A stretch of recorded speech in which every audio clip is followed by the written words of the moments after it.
Hello everybody, this is Mariana. I am back to do the vibes inside for you today. This is going to be a little bit different. I'm doing a twin flame or yin yang energy reading. It's a long time ago that I have done that. I'm not quite sure why it has, but it keeps knocking. It's like it's knocking on my door. It has been around for maybe the last 4 days or so. There's something that seems like it wants to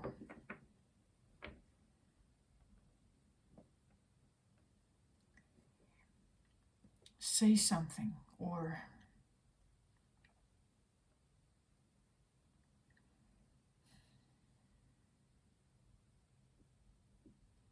and well,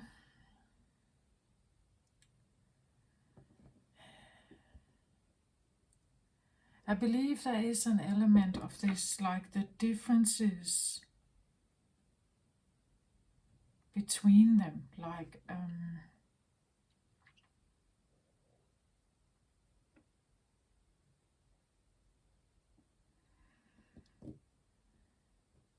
I hope I will get it out in this reading. But what I get from the get-go is like the Beauty and the Beast, right? So something like polar opposites. But I also get something about why both of them are good or why both of them are bad, or that none of them are solely or only good or bad. That you could say there's power in either, in both of them, or both of them are powerless, depending on what situation you put them in, or how you view them. We could say that one could be dependent on the other, or one can show the other. Usually we have this, right? Opposites attract, so somehow we find beauty in, or we find something attractive in another, right? And why is that?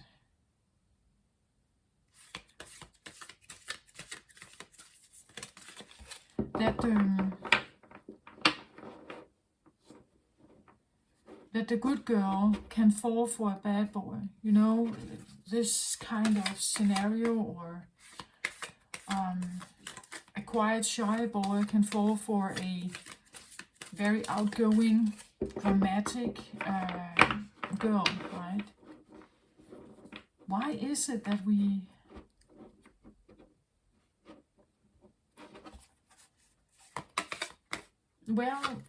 you could say it's because it has to do with your shadow, right? The person represents your shadow, the side of you that is usually not that developed, or it's hidden for some reason. And they represent that.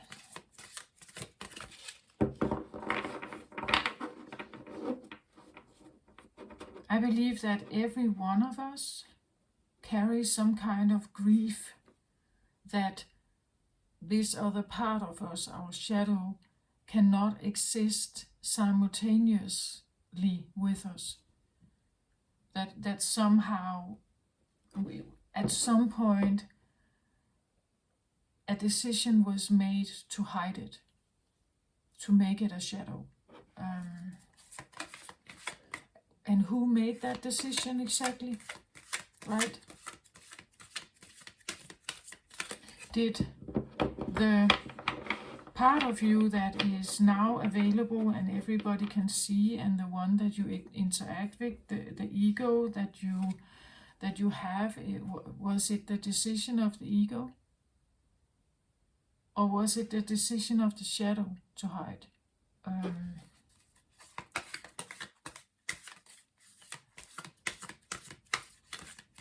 And even this kind of want to show itself, right? So let's have this. It says 3 of Earth, 3 of Pentacles. 3 of Pentacles is about cooperation, collaboration. It's about, collaboration, working together, or, well, finding, I can't say unity, it's not a unity card, but it talks about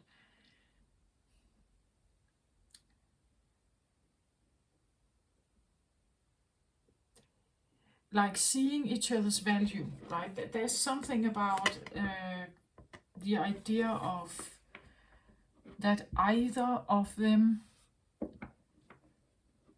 can be of value, right? That they represent something that is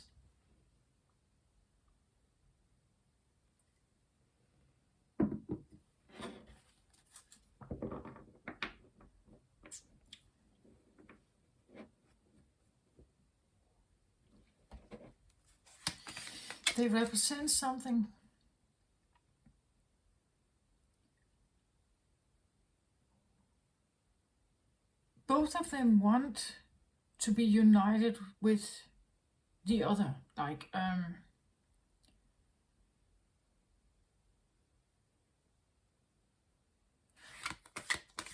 even though both of them are aware that I'm standing in front of my opposite. I can't find anything that is more opposite, right?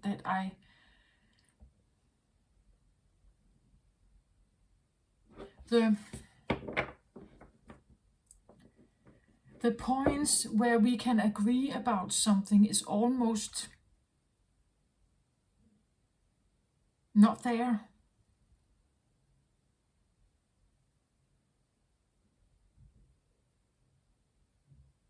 Right?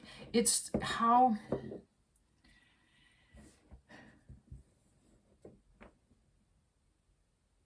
what shapes it, I feel, right? The beauty, the reason that something is called the beauty, like, and here I talk about inner and outer beauty at the same time, right? That what is within also shines through on the outside.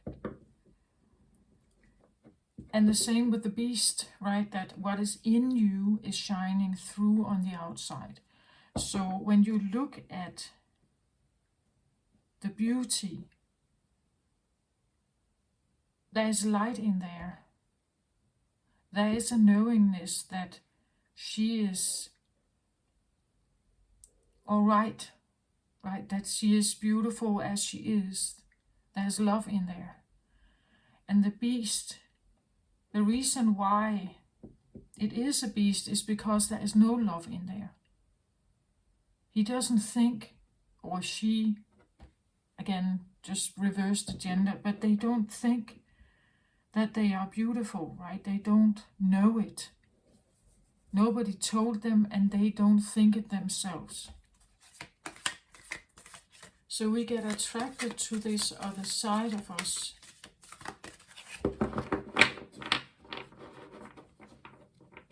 And how can such two seemingly total opposites figure out to work together?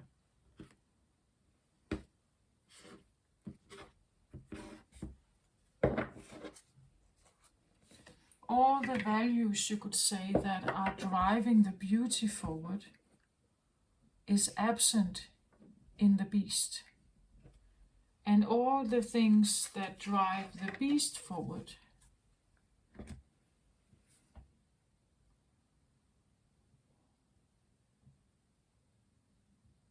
is absent in the beauty.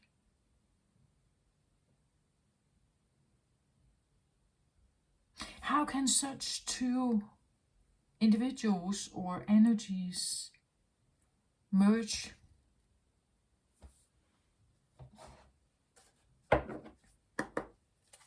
How is that possible?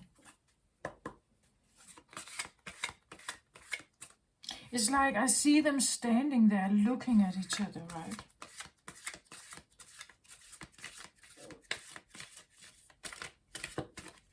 You have love there, and you have fiery passion there. Some would say that it's the same, that love is equal fiery passion. I don't do that.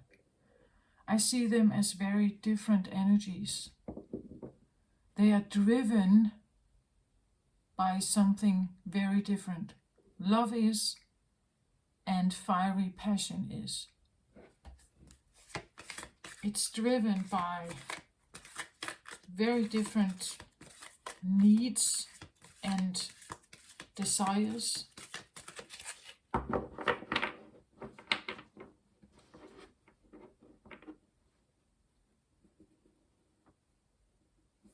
One, we say the fiery, passionate desire to be with someone else is, I believe, more linked to the fact that we have a human body, that it's a human bodily need. The love aspect is different. It's a more spiritual, spirit,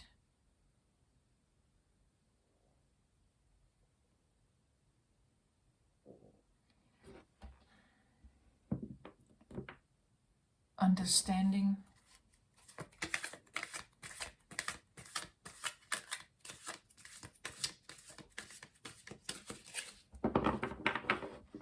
a solely sexual-based relationship can exist because of the human desires, but not necessarily, it doesn't equal love necessarily. Love is something else that transcends these human passions.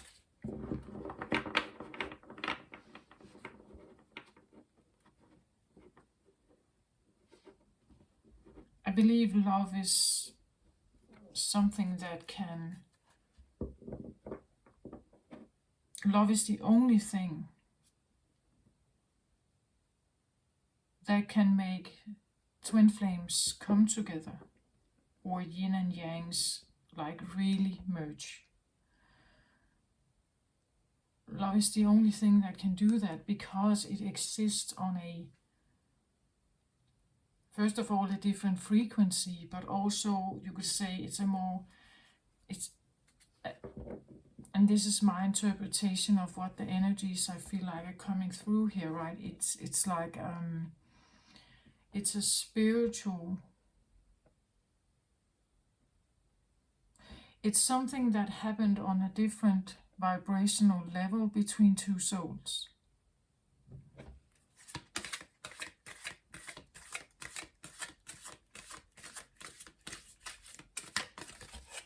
It's almost like the love exists outside of the bodies.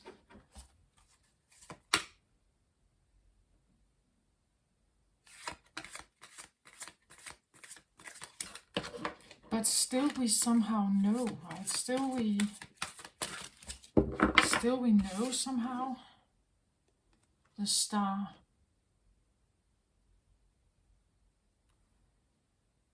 The star is Aquarius card. This is like a cosmic knowingness somehow.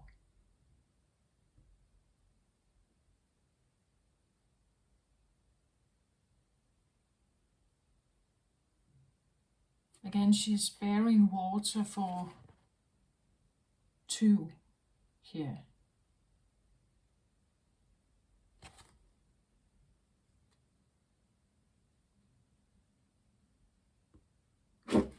And I've talked a lot about duality on my channel, a lot about it, very much about it. And again, I believe that the only thing that can transcend duality is actually a higher dimensional energy. It's the only thing that can get us out of this constant comparison that is going on. Like we are constantly judging, constantly.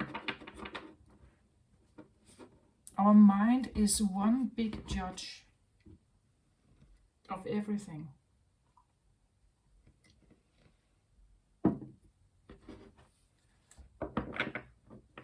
Whether something is good or bad for us. Whether we like something or dislike it.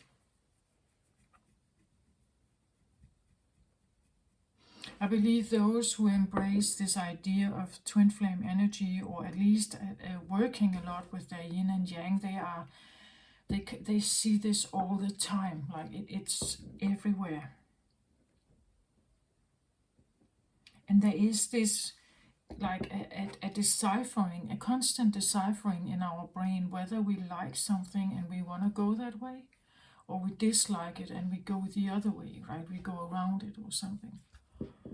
Or we avoid it, right?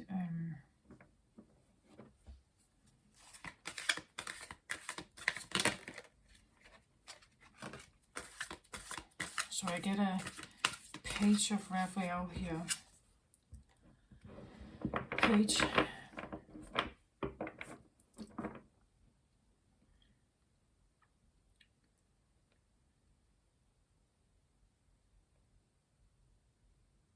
Gentle, loving, dreaming, open-hearted. A new emotional situation.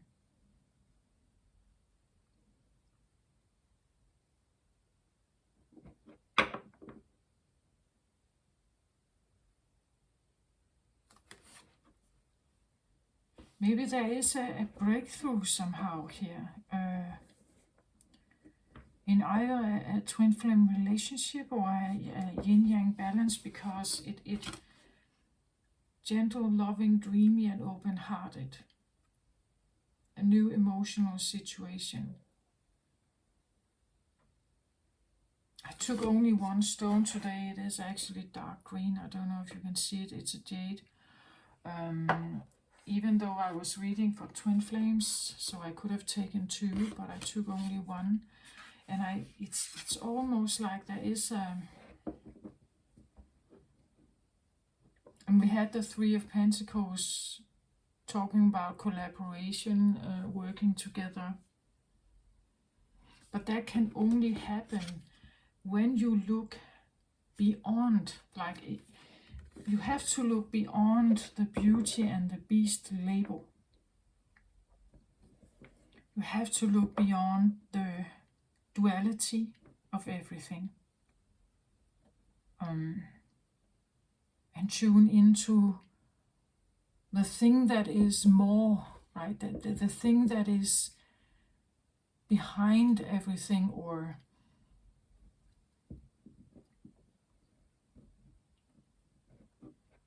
the telepathy. You have to go by the telepathy, the energy exchange, because you cannot use all your other logical senses that you normally do with twin flame energy. You cannot. It doesn't work like that. Like you really have to be able to see. If you are the beauty and the beast, for instance, and you are the beauty, right? The beauty is driven. This one, perhaps I can take. The beauty is driven by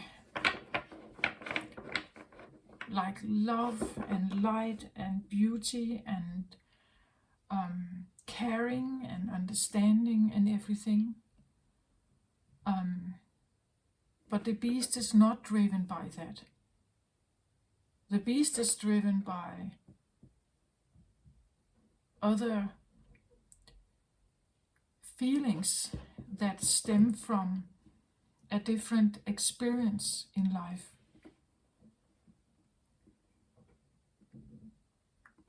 Innately, the beast is built differently. Like it could literally be like merging with another species, right? That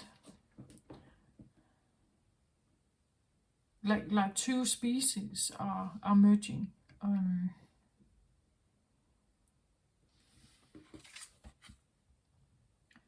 Knight of Ariel, trustworthy, understanding, devoted, and funny, it says here. There is so much to accomplish.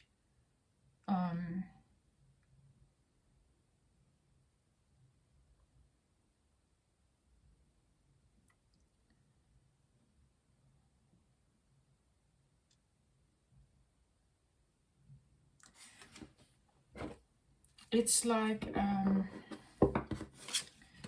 for instance, let's say that the Beauty and the Beast go on a journey. The Beauty will tell the Beast about what she sees on the journey, right? She will tell the Beast that how beautiful the sun is and how amazing the colorful flowers are. And maybe the Beast doesn't at all look at the sun. He doesn't look at the flowers. The way he looks at the world is different, right? He's on the outlook for enemies. He's on the outlook for maybe potential food or prey, He's on the outlook for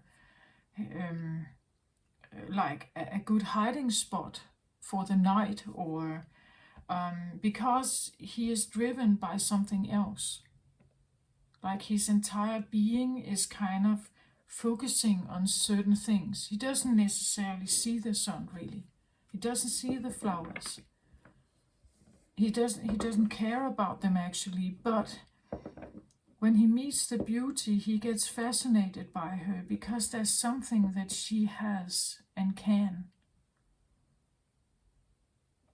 But you see, the Beauty, when she goes out there in the flower field, she's not paying attention to what's around her. She looks at the butterflies and the bees, and she's just tuning in on all this and this little beautiful little summery, like buzzing life out there.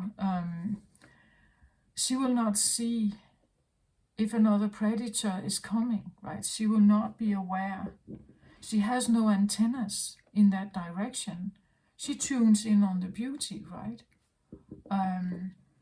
But the Beast, who is there with her, he has spotted that predator a mile away. And if that tiger attacks the Beauty, your Beast will come up and defend her, right? And this is where we see the value of both of the energies, right? That both of the energies are necessary. If the Beast was the same as the Beauty, both of them could end up being eaten. Right? Both of them could end up being eaten because they are similar and they see the world in a similar way. But to sustain themselves through life, a long life together, or even twin flames, they are eternal, right? I want to say, and when yin and yang, we would say, will probably also be eternal, right? Eternal energies. As at least we know that they have been around for a very, very long time. The yin and yang symbol is very old.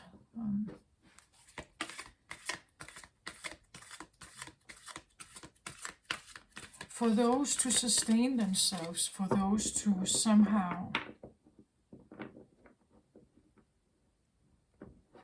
it's like both of them has to be there, right? Because if one puts if two beauties walk in the flower field, there will be no one who looks outside the flower field to look for what could come up, what could potentially be around us, and whether we want to flee the scene or whether we want it to be there or not.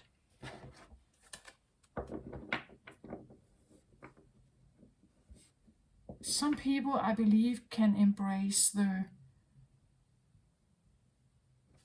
beautiful beauty energy, which is also a yin energy, and a yin energy that is very good at being very present in the moment.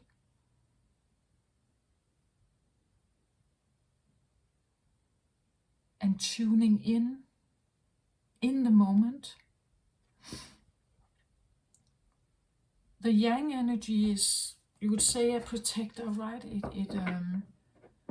We say a provider, protector, but maybe also a little more long-term, like it looks outside of the flower field, as I said, right? It has an awareness.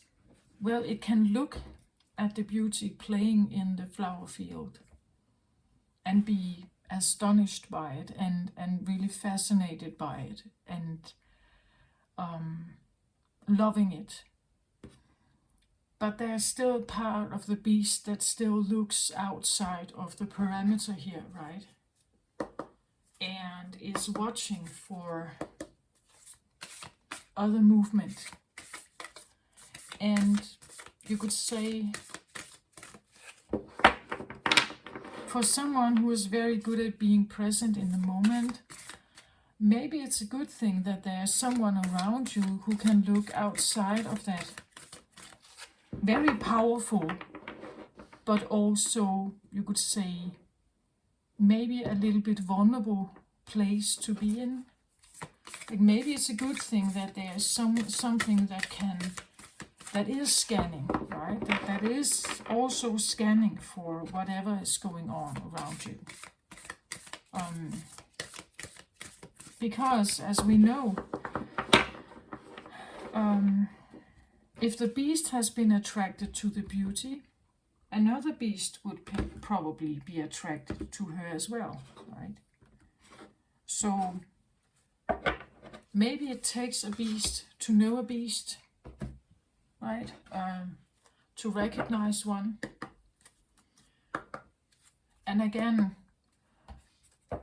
if one beast would attack the beauty, maybe the first beast was actually doing that from the get-go, right? Maybe that was what they did in the beginning, without realizing that when they do that, they kill the light, right? If you get fascinated by the light and you jump towards it to take it and eat it, it's gone, right? I said something about that in another, I believe it was a Scorpio reading, something about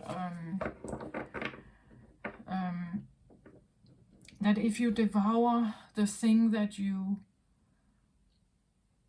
are most fascinated by or most attracted to, you are killing it, right? You are actually dimming it or conditioning it to become something else that it is.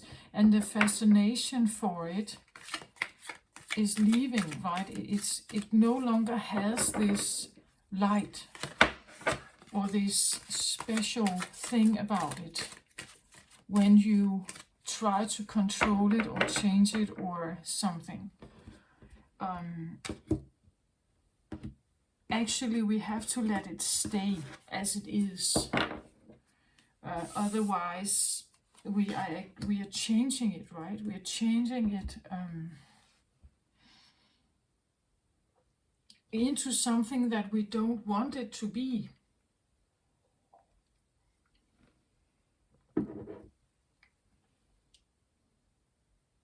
So our greatest desire or our greatest attraction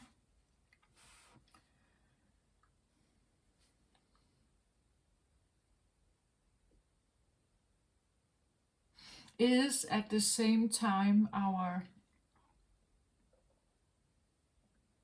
maybe greatest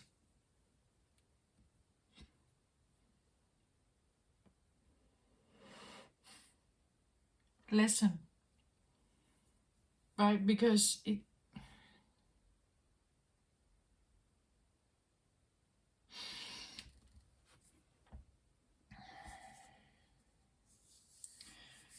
at least I want to say twin flame energy is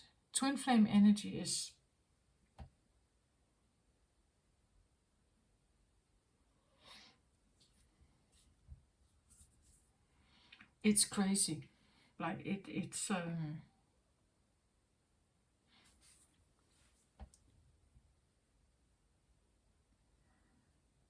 it's crazy in the way that it can turn your entire world upside down.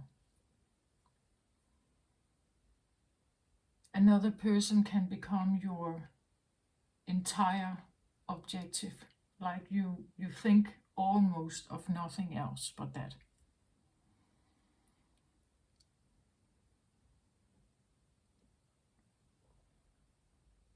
And that is in itself overwhelming.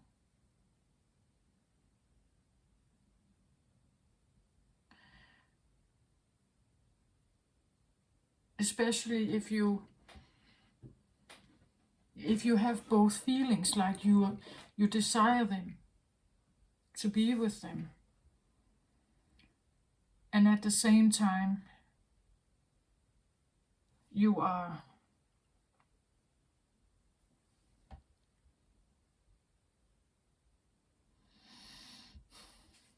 desiring them, wanting to be with them, and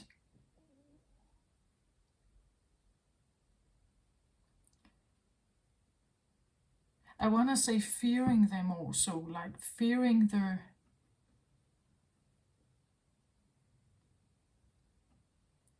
because it's like it's a crazy making energy, because it's like it wants to change you, like or you feel that you are changing because of them, right? That the beast is lured in by the beauty that the beauty has, the beauty girl has. Her innocence, perhaps her flourishing light, right? Her love for everything. Everything that is here is just amazing in her eyes, right? And he loves that. Like he gets drawn to it because actually he wants to let his guard down. He doesn't necessarily want to be the one who is scanning the environment all the time. Actually, he does want to let his guard down and just dance with her in the flower field, right? Without worrying, without thinking about what could happen and everything. And at the same time, he cannot do that, because if he does that, nobody is now watching, right? Nobody is overlooking the parameter here. So you have a wish to be like her, and at the same time fearing to be like her, because then you let your guard down, right? But the beauty it's the same thing. She gets attracted to you could say, the order, the scanning, the power they have. That, like, you can fight this one, right? They can go into a bloody fight if it has to, because she cannot. She's aware of that vulnerability, right? She's aware that yes, she can love the moment, but she has no idea of being safe in the world. She doesn't know how to take care of her own well-being in that way, right? She's very good at being in that moment, and she flourishes there, and she flows right into it, like in a dream.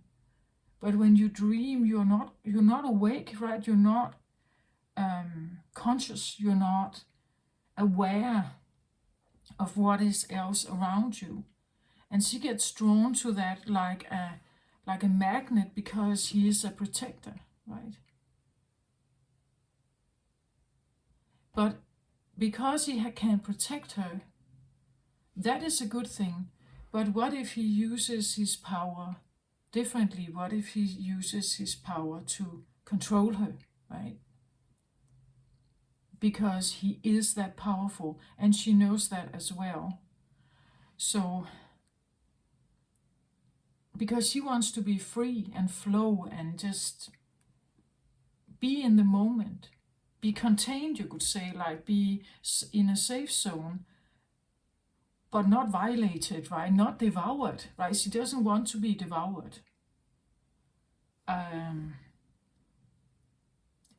the beast innately has a lust for devouring, like he is a predator, the beast, like a lion or such, right? He has that in him. But because he has that in him, he has the fighter gene, he's a warrior, right? He is and he's strong, like physically strong, right? And he has faced many dangers.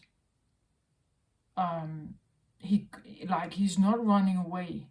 He's pretty brave and faces the dangers head on, right? And she knows that, and she gets drawn to that energy, right? But she doesn't want to be devoured by him. She wants to be protected, right? It's like they are magnets to each other, but at the same time they fear each other's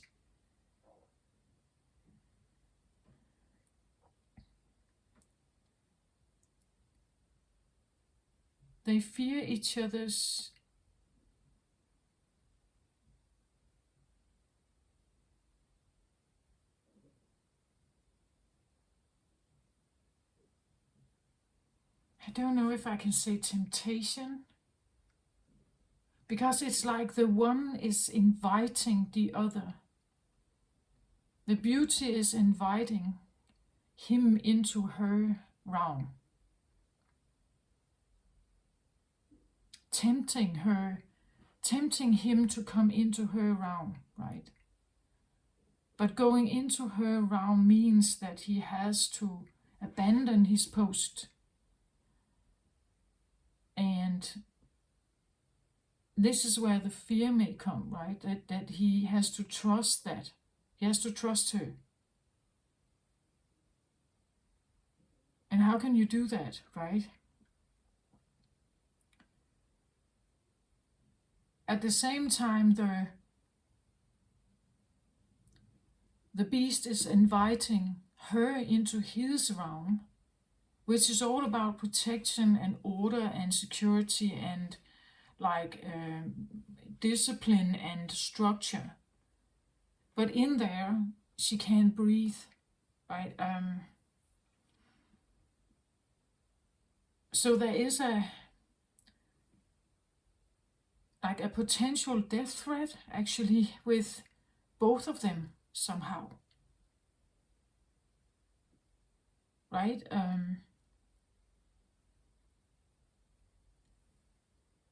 And they feel that like that, and so when a twin flames come together, they can feel drawn to each other, and then they bounce away because now it actually gets real. Like they can feel the energy is so tempting and alluring and attractive, and at the same time it feels like a death trap. Like it's that potent,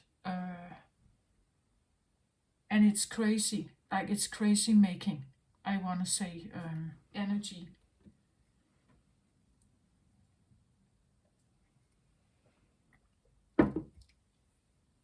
So the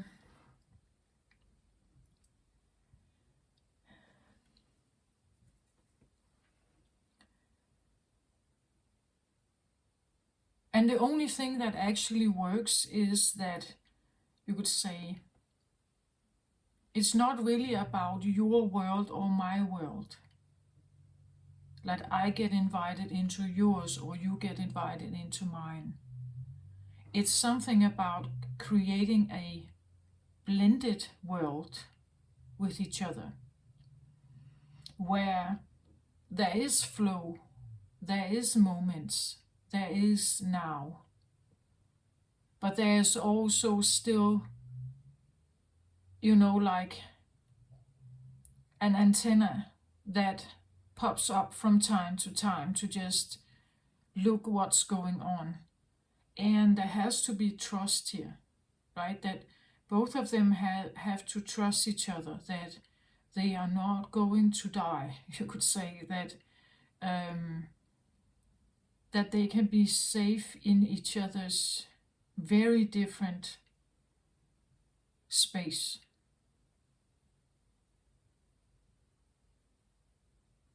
That actually, you could say the one that is very good at relaxing and being in the moment, she can maybe learn to do that, but also to know that there, from time to time, she's checking in on the environment. She learns that from him. And from time to time, he can actually relax in her presence and be the one that just rests and rejuvenates, because he knows that she is around and she is scanning, right? That she has learned to scan, you could say. But they still have to trust each other, right? They have to trust each other enough to really let go of any armoring, any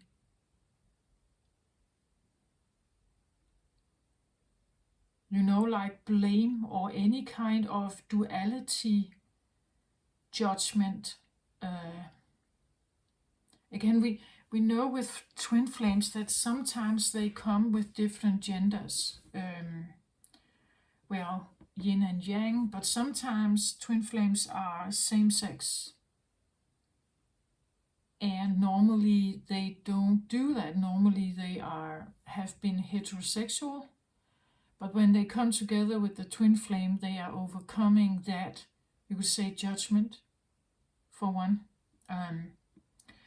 Some twin flames are very different age, like a young and somewhat elder twin. Some have different colors. It's not unusual that you find that they are very opposite, you could say, but still there could be some facial features that look a bit the same.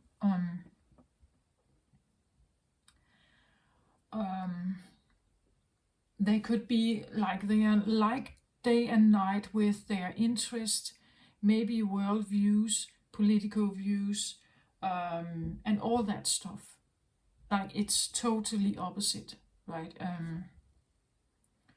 One way of living, maybe one is vegan and one is meat eater, and none of them has an idea that they want to change that, like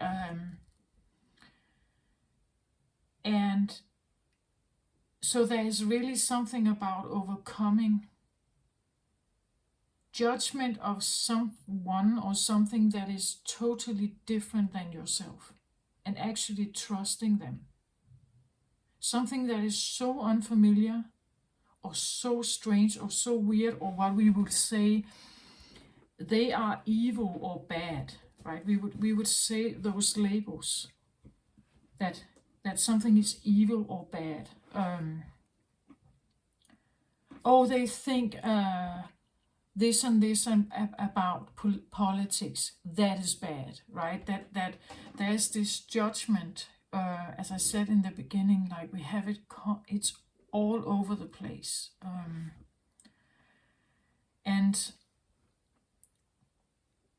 if you are on a twin flame journey, or you are in like working strongly with yin and yang energies within yourself, or you have like really opposing energies around you in your environment, family or such, you will really strongly see them, right? They become so obvious to you.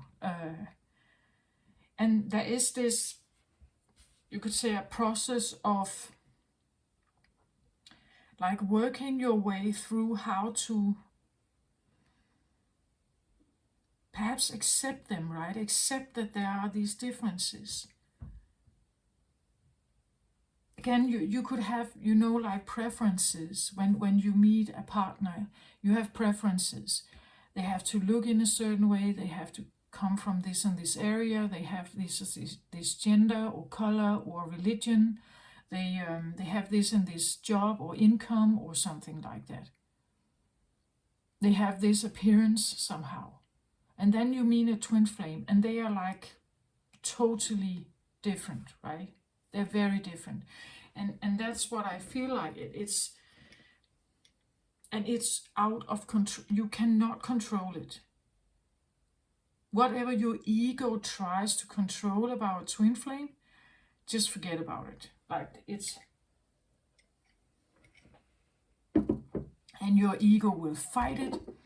It will try with everything it can to somehow make you stay away from this, not make the changes, not facing it, running from it, escaping from it, trying to bury that person, try to bury your feelings, and it's not going to work.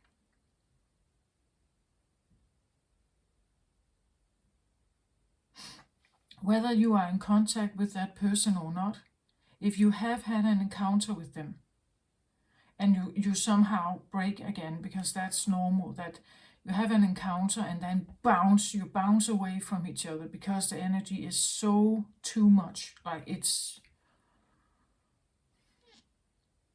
then you bounce away.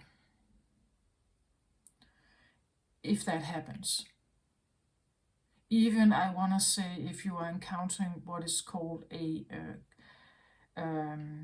so-called false twin flame, like that you encounter, that's one of these life lessons that we have. It may feel so overwhelming as well, as a catalyst, that you bounce away from them. But I had the first card that came out was collaboration, so I'm kind of wondering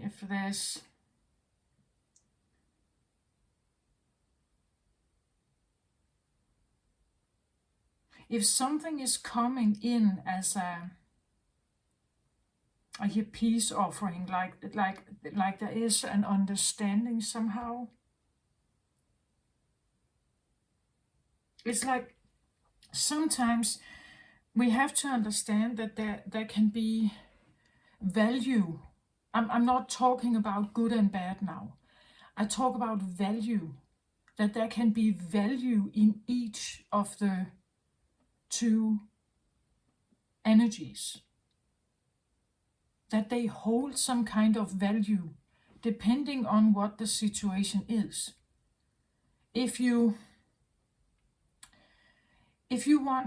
getting a surgery and the nurse is very kind and human and has empathy and is very good at explaining, and then you have the surgeon who is cold, even maybe a bit even cynical, is just to the point, not really interested in who you are and your name or anything. They don't want to hear your life story. They are here to fix your knee, right? But it may come across as very arrogant or cold or something. But this is exactly what we need, right? For the surgery or the heart surgery.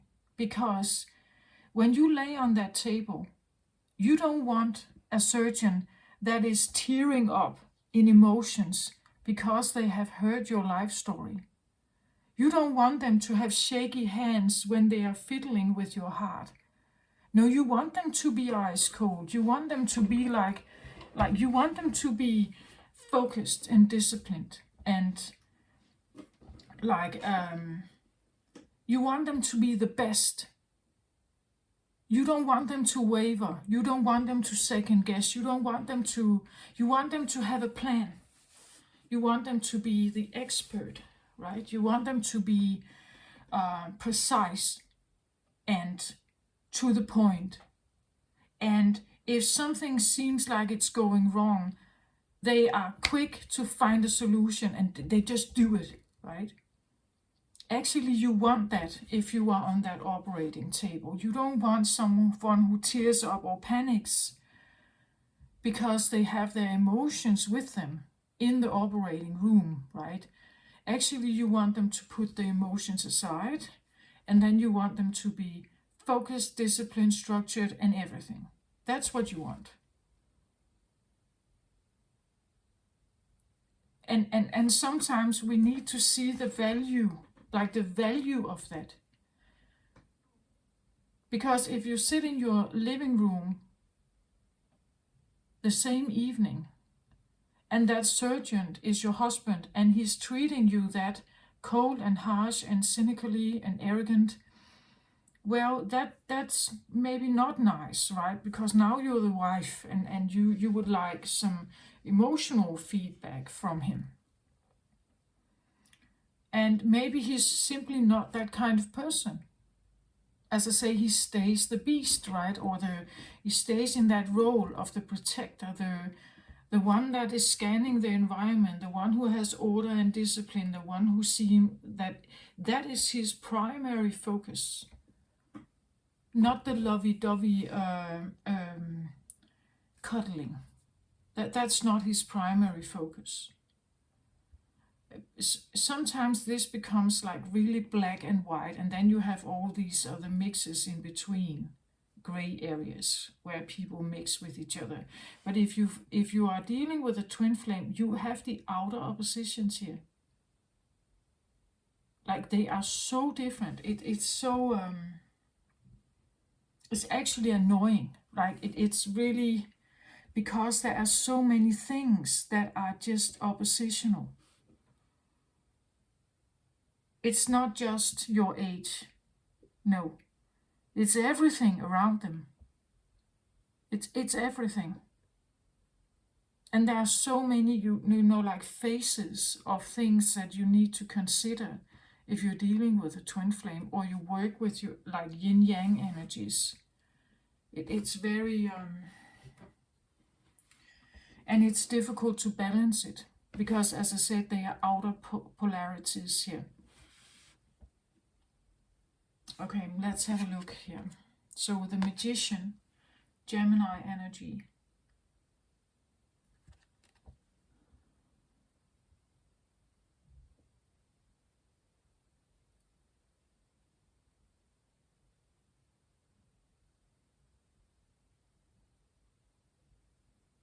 So I'm kind of looking at this area where he has his glasses, and then this idea that he's looking over the glasses.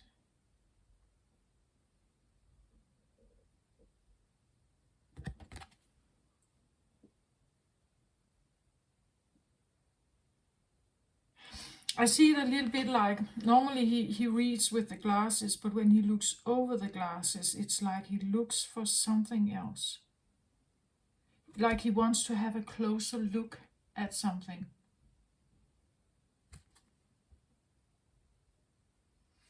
We could even have like a stare here. I don't know if someone is doing this, like has this way of being, you know.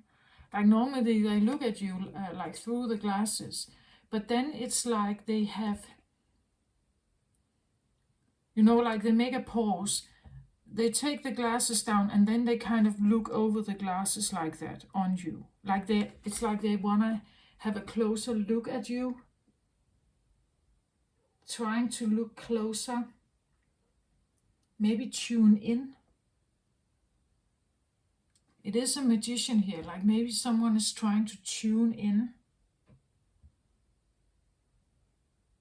and they can use the normal channel or the normal filter. Like the normal channel or normal filter of something is not possible. It could be maybe they don't know where you are. Like, you know, if you've met them, but they don't know where you live. They don't have your address. They don't have your phone number. So they are using maybe a different channel to try to tune in on you. This could be like a psychic thing. Like they use the telepathy or empathy or other kinds of like heart chakra communication. They're using maybe third eye communication or telepathy or something like that. Because maybe they don't know where you live. Like they've met you once at a party, but they don't know your real name. They don't know where you live. They don't know anyone from the party who has your number. It feels like they are, and there's something about like the eye contact here, right? That they're seeking some kind of eye contact with you, or you with them.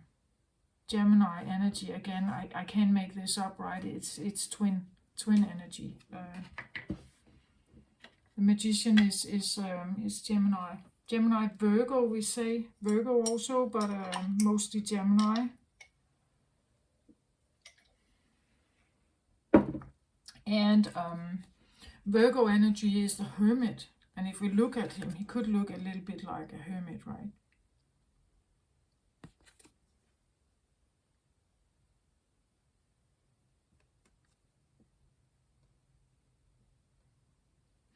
There's something about how the sun kind of shines here. We can even see how it almost lights him off here on the side. And then on the other side we have pretty much more darkness here. So again we have this yin and yang thing going on here.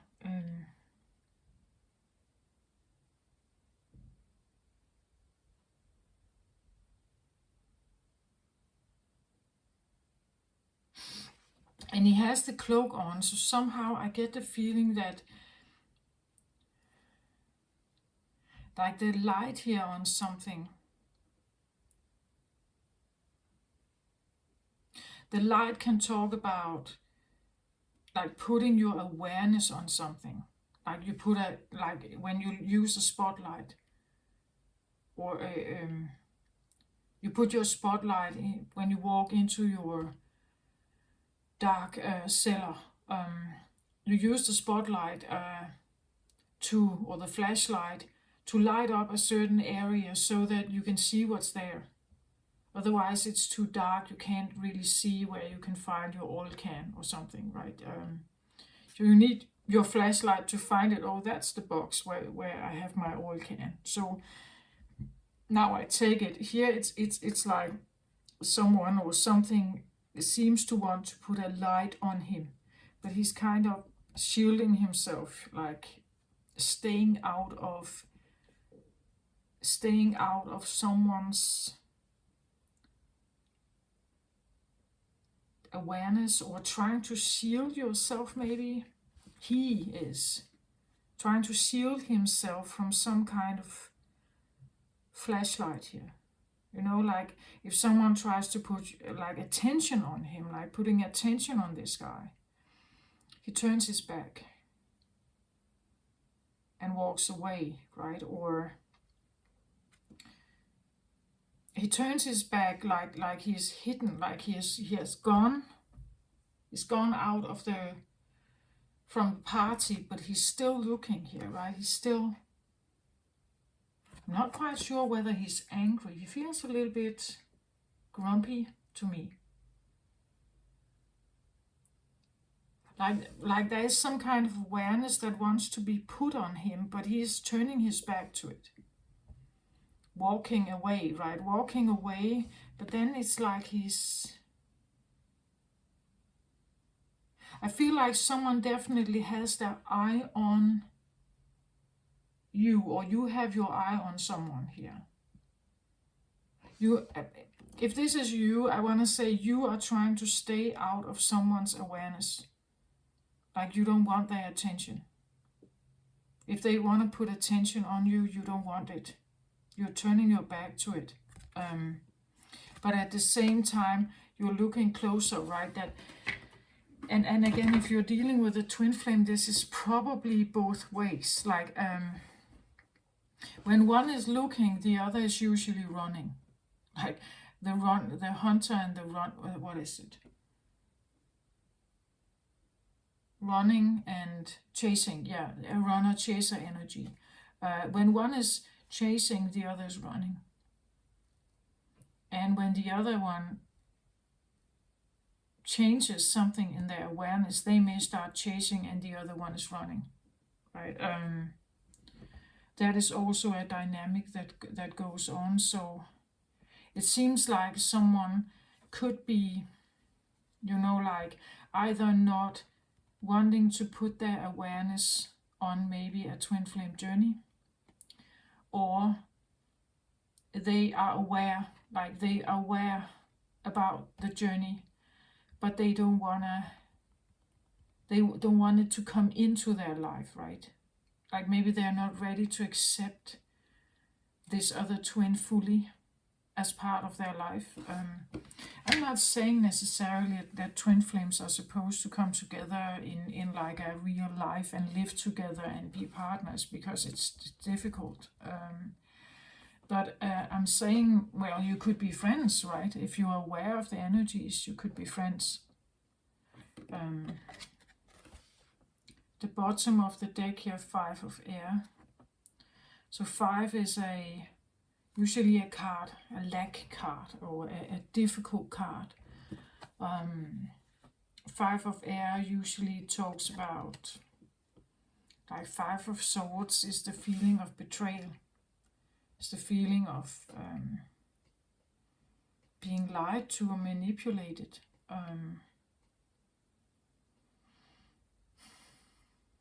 Feeling backstabbed.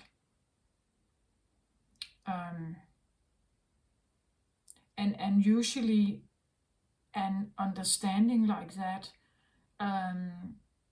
could give a grumpy feeling, right? Because this is like an energy that is driving something forward. Like it drives a magician forward here. The twins forward, you could say. Twin flame energy. There's a driver here. A driver that is driving an energy forward, because it's interesting how he's looking. It's like he's aware about the connection, but he's turning his back to it. And for now he's turning it because there is this feeling he's going through something that has to do with betrayal, lies, manipulation, backstabbing, the feeling of being backstabbed. If you are dealing with twin flame energy, you will be aware that you have had multiple lifetimes together. That this dance of yours is not new. You have had many lifetimes together. And some of the lifetimes you did encounter this, like you did have, one of you were maybe very rich and one was very poor. And it made the connection very difficult. One was maybe, like majestic, they were a queen, and the other was a pawn, or a poor farmer, right? Which made the entire connection very difficult. One was maybe a Christian,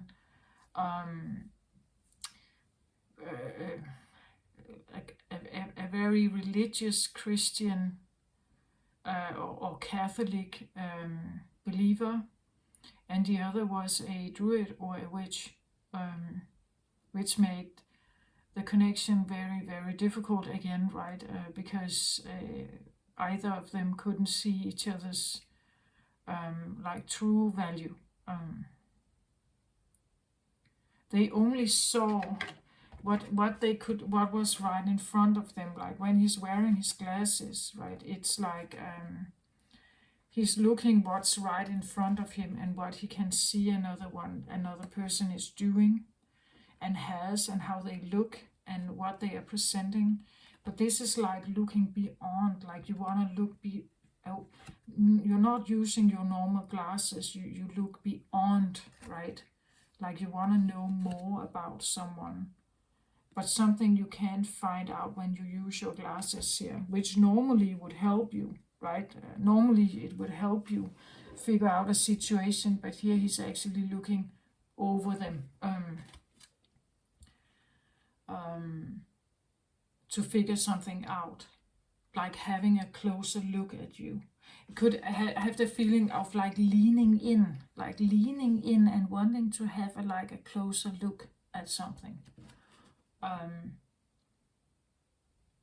But I don't think that he wants to be discovered, right? It could be someone, they are looking online, like they're trying to find things online, like they're studying, like they're studying something here.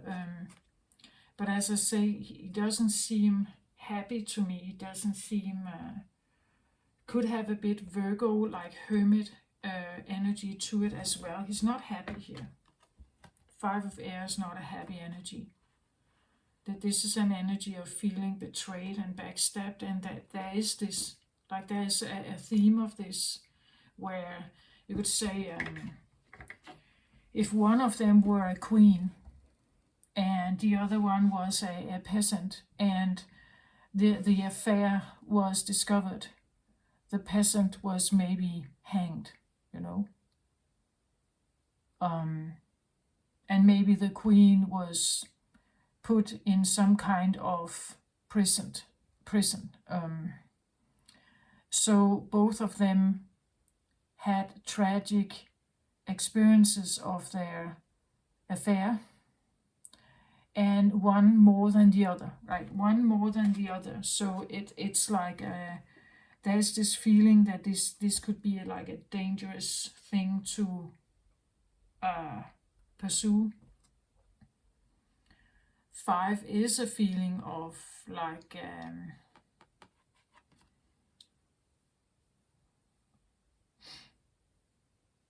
again, we see that there are doves here, and someone, like tries to betray as a dove.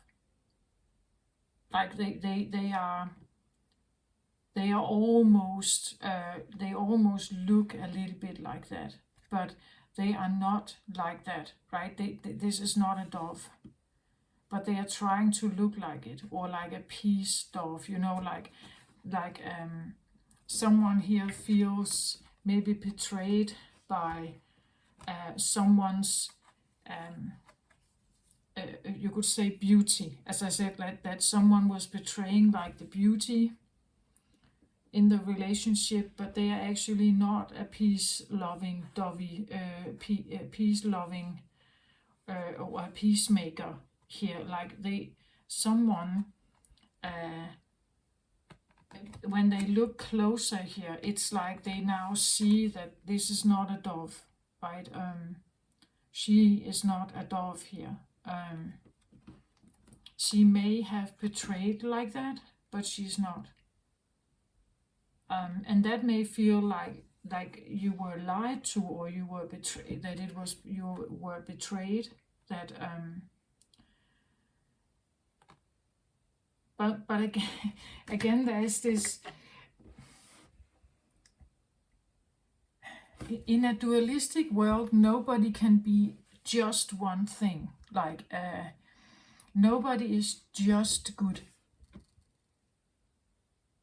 and never bad. It doesn't exist. And nobody is only bad and never good. Like it doesn't exist like that. If someone has betrayed, like the Mother Mary here, like they could have secrets, right, that nobody knows about. They could have secret desires that are maybe not at all Mother Mary like, right? And that's what I feel like we have here, that there is something about the energies that someone seems like they have figured something out here.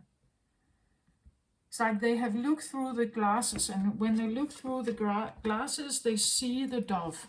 Like they see the obvious mask that someone is wearing, or the ego presentation, they see that. But when they take a closer look here, or they use their intuition, the magician is a highly skilled psychic person. When they take a closer look, they now see that this is not a dove, right? She's not just a dove, you would say, or she's not just beauty.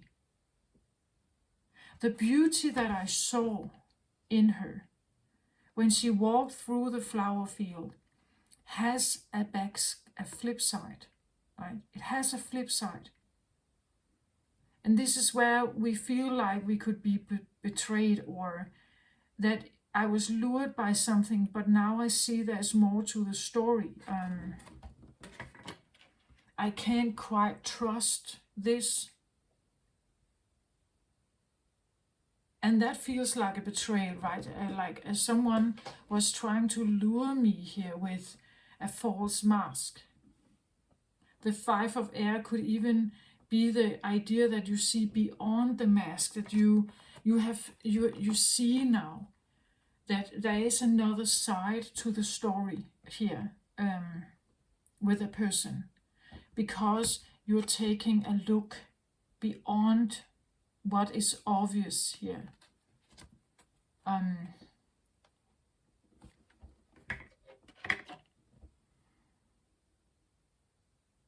Again, if he puts on his glasses and he talks to all of this person's friends, they will probably tell you that she's a dove here, right? But it's just like he knows, right? He knows that there's more to this story, or the one I thought was a dove is not a dove. Or maybe he's even confronting himself, like looking himself in the mirror here. And maybe he has convinced himself that what he is doing is right. But by taking a closer look, he actually realized I'm just as bad as... Like I've tried to run from my true feelings or my true thoughts here. I have, like because twin energy goes both ways. Like it's when one is going through this, the other one is maybe not. And when this one is relaxing and doing something else, and it has released or not thinking about the connection, the other one is examining. Like that. There's usually like this. Well, anyway. So the next card here, Nine of Gabriel reversed. So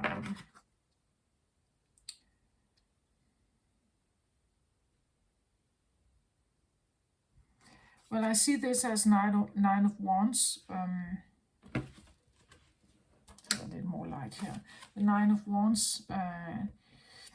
Nine of Wands is typically a card of, well, it is reversed here, but typically a card of feeling exhausted. There is a determination of wanting or needing to move forward, but it's actually a heavy load to carry. It is that you need to be prepared all the time, or be focused, as I said with the beast, like he has to scan all the time, be prepared, be aware, because if he puts his guard down, potentially something could happen. That would be the Nine of Wands energy, that you have to be on guard somehow. But it came out reversed here, so I feel like there could be a feeling of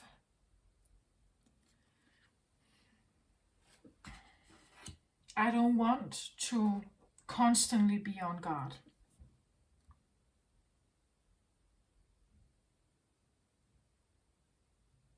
or I don't want to have my focus. Again, he's looking very diligently on something here. Like he has been very focused on maybe an outcome, or maybe some kind of connection. But it can be a draining thing. Maybe that's why he's turned his back now. That he doesn't want to have focus on the outcome of this. That he has turned his back and he's looking in a different direction. Trying to figure out something here. But definitely something about not being on guard all the time. Not being on guard all the time. Maybe not wanting, like the responsibility. As I said with the beast, he's lured in by the flower field girl here, the beauty, because she is in the flow.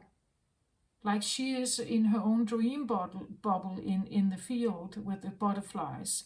And sometimes he really longs for that. Like he longs for this idea of just relaxing with her, you would say, or in the field, of just flowing there and just be totally relaxed and not needing to be on guard, not needing to be a warrior, right?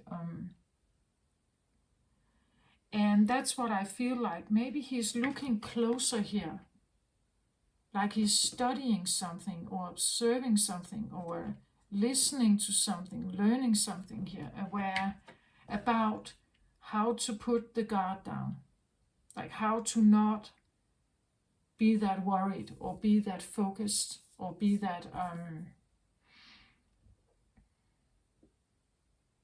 how not to be the warrior, right? Maybe that's why he has the cloak on here, right? That he's no longer the knight on the horse who is ready to fight and draw his sword.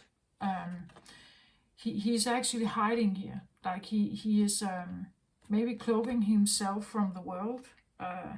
Maybe he's in a Virgo state, like a hermit state, where he has been withdrawing from fights, perhaps here. Yang energy. Maybe he has been withdrawing from fights. And maybe also actually withdrawing from shadow work, like he wants to have his focus on something else.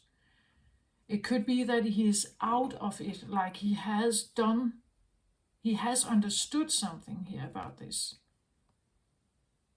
And he's determined now to go a different route, that he's looking for something else here, that he has understood something about this. He could be like searching. I feel like he's really looking over the glasses to have a closer look at you or at something here. Something about the letting go part here, I think. Giving up an outcome, like not just releasing that outcome.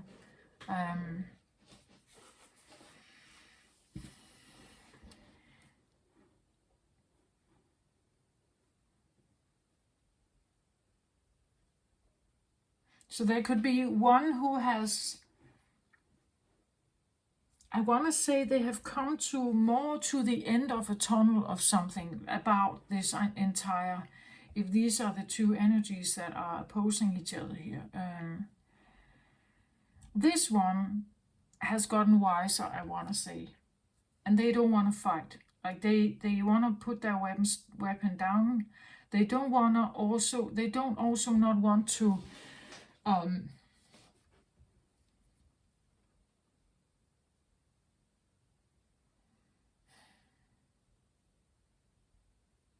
yeah, I get the feeling of like wanting to embrace.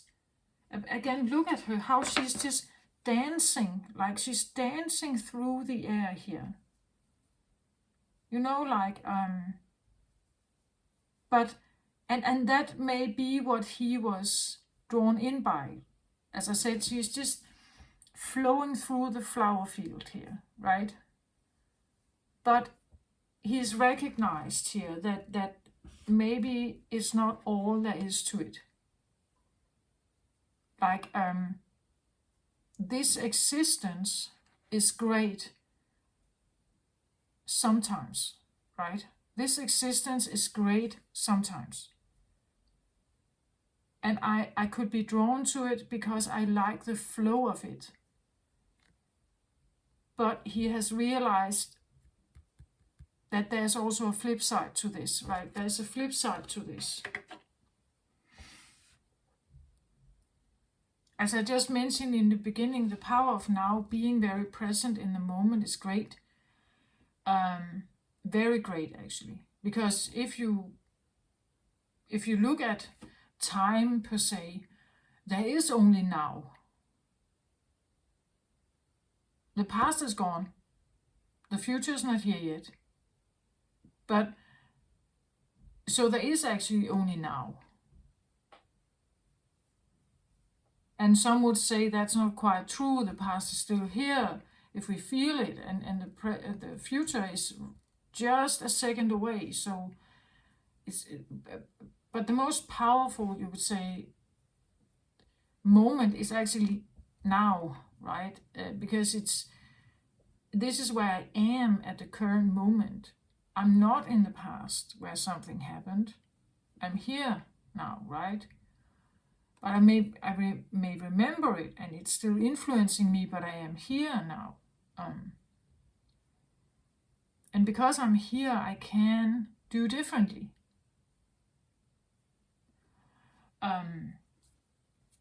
But one is very good at this, perhaps, like flowing here. But there is a flip side to that also, right? That when you are in there, you can't at the same time. If you're very good at flowing in the now moment, you are not planning for the future.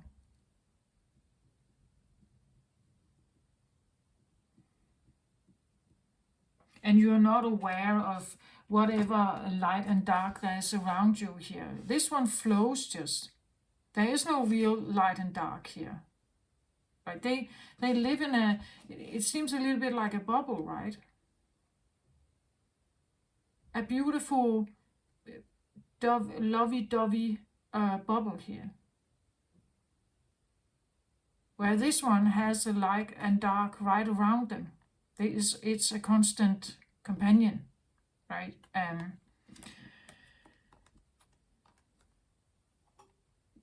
And this one could look at this one and say, but why don't you just like release this? Why don't you just remove yourself from this? And he would say, I don't know how to, right? I don't know how to do that. So both can learn from each other, right? They can both learn from each other if they see each other's value. Someone wants here, it's like, I feel like they're leaning in and they're kind of looking in your eyes here. I feel like they want to figure out how to just flow, like how to not bear a burden all the time. How can I just flow like that? And this one says the holy mountain.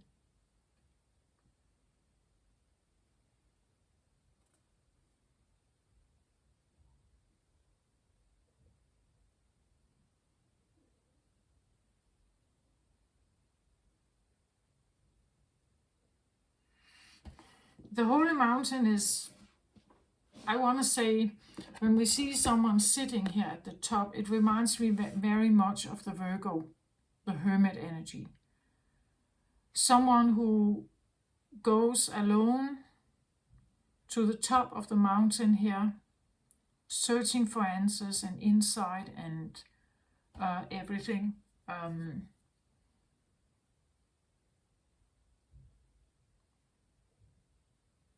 Searching for the presence of God, that kind of feeling.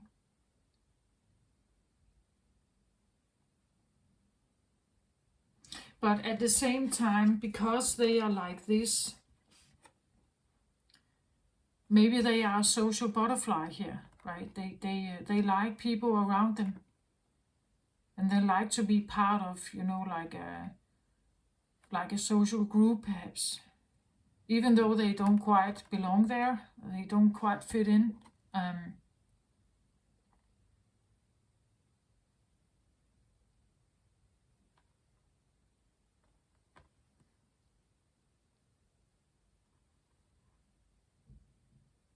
So maybe, again, one over here wants to put the burden down here. Not wanting to be that structured, not wanting to have their guard up all the time. To go to the holy mountain here, I feel like that determines, first of all, like moving away from maybe the social butterfly society. That you take yourself out of a group. This is a more isolated way of living. And it also takes discipline, because you have to take one step in front of the other until you actually get to your end goal. And so that it determines, or it requires a bit of maybe not a plan, but determination, focus, discipline to be the hermit here, to seek that enlightenment. Instead of maybe, like getting yourself out of a playful place, but you don't belong there. We can see it. You're not that dove, right? It's not really your place, but they are doing it anyway. Maybe they were, this is how you grew up to become this one. But you're not like that one, and that's why the 5 is here, because it's not real. It's fake.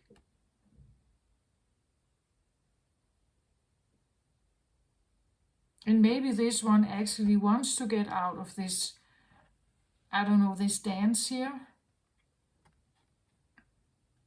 Maybe they are seeking the solitude. Maybe they would like to be that one. Again, I said that this one could seem a little bit like a hermit, right? Someone who has gone, they have seeked the enlightenment. They have walked towards they have already done that, they are on the road to it, right? I see it a little bit like the sun here is in his back. Maybe he is on his way down the mountain again, right? He has gone the way up, found the enlightenment, and now he's actually walking his way back again here, right? So he's the hermit. He has been looking for all these answers. He is the magician here, wanting to change something about his reality. He's definitely on his... He's definitely where he doesn't want to fight. He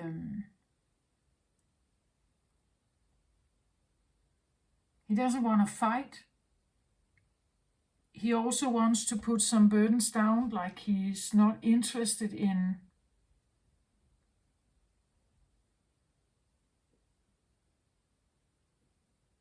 competition, fighting, mind games, things like that. He's not into that.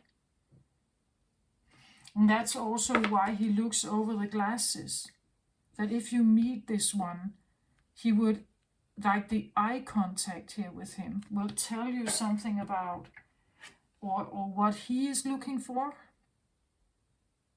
That he doesn't want to be part of a fighting, tumultuous connection here. He has been alone for a long time, and coming down the mountain, he just doesn't want fighting. He doesn't want to be on guard all the time. I believe that he knows both.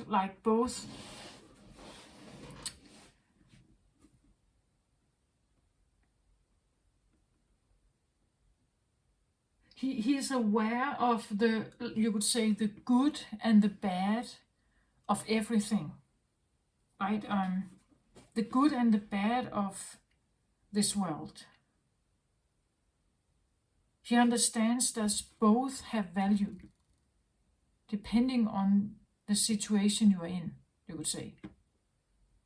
So it's not that one is per se good or one is per se bad.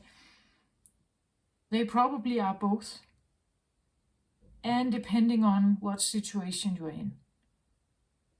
He's just looking closer here to avoid, I feel like, avoid any kind of, like he doesn't want to fight, I feel like, this one.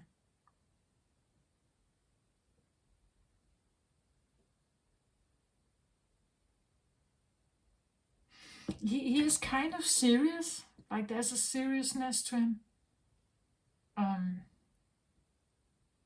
I think it's because normally he did fight, right? Normally he did have his parade or his guard up, and he has been doing that for a long time, so I'm not sure he wants that anymore. The 9 can also talk about avoidance, like he's turning his back to the entire twin flame story, doesn't want to have anything to do with it. He hides from it. And he's kind of grumpy or serious about, like black and white thinking, duality thinking, and that's the judgment, right? That actually he doesn't want that, I think, in his life. He doesn't want to be judged by anyone. He doesn't want to judge himself, I think. But again, looking over his glasses here, I think he is judging. So maybe, like he thinks of himself better than others, meaning that he hasn't quite learned his lesson. He hasn't quite learned that he himself is no better than anyone else. Or he is no better than his opponent here, or his opposite here. That he too has flaws, or he too has... he hasn't got the message then, I want to say. That would be an avoidant energy then.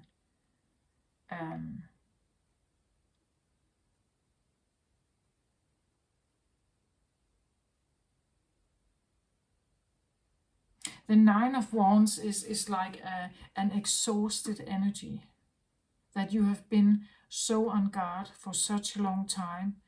You're still expecting that bad things could come in, so you're using all your final energy on still maintaining this fear, you could say, and your guard, that you're still keeping your guard up. Reverse, though, it feels like not wanting to do that anymore, not wanting to be on guard.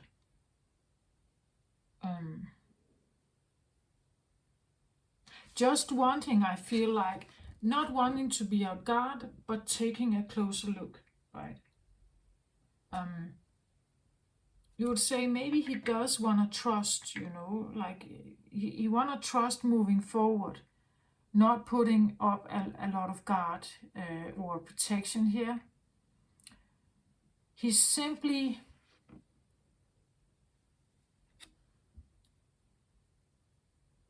looking closer. Like he's not...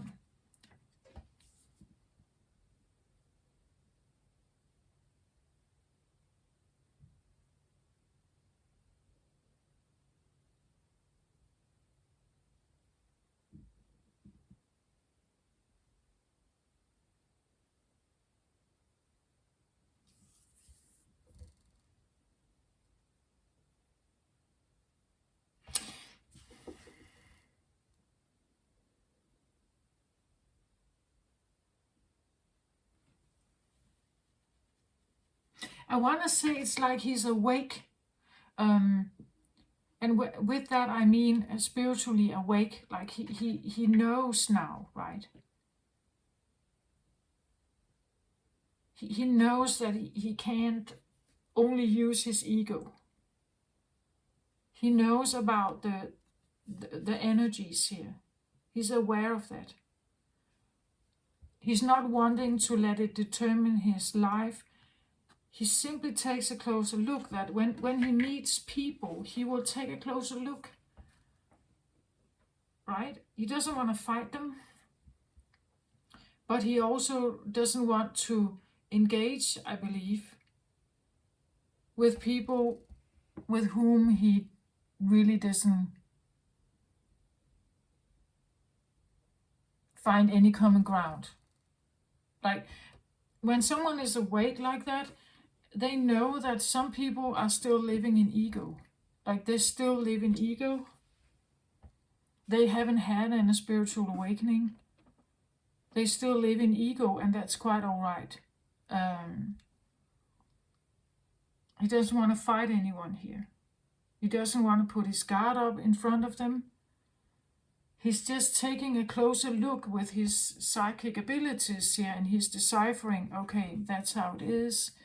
And again, he is a hermit, so he just walks on his own path, right? He's on his own path here. He has been consulting here, like he has been on this mountain here, right?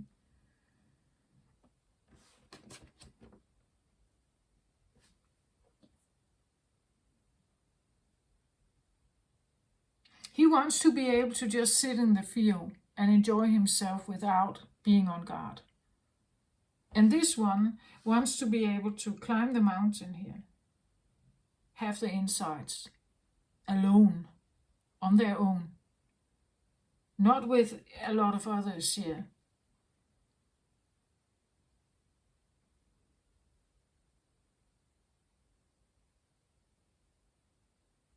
I don't know, somehow I get the feeling like he's on his way down off the mountain, like he has been there,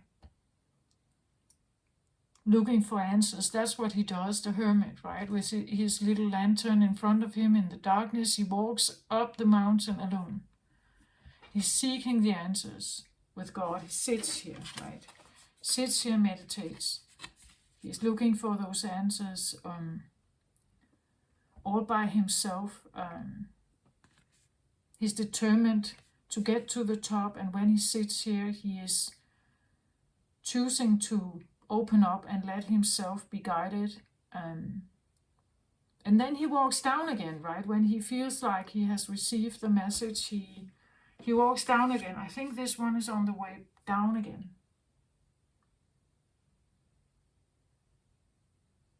He's definitely learned something about,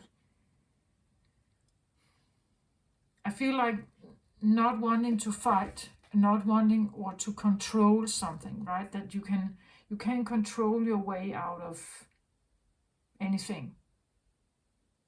And maybe that's why he takes a closer look here, that he wants to make sure, are you a controller? Because if you are, I'm not engaging with you, right? It's like his focus is not to do that, I think. And over here we have someone who maybe they have realized that they have been living a lie here, that they have tried to be this dove, but they are not a dove, right? They have never been a dove. And the 5 indicates change, dramatic change, so it could be that this one is trying to figure out how to. It becomes more and more unbearable to try to be this dove. Right? They're longing for this. They're longing to get out of this role that they're playing, and to figure something out here, who they actually are. I think they have been playing a role here to fit in somehow. And this has been their entire life. They have never known anything else. But now it's like they see that it's wrong. And, you know, like they are drawn more and more to the fact to isolate, to walk away, to figure out who they are here.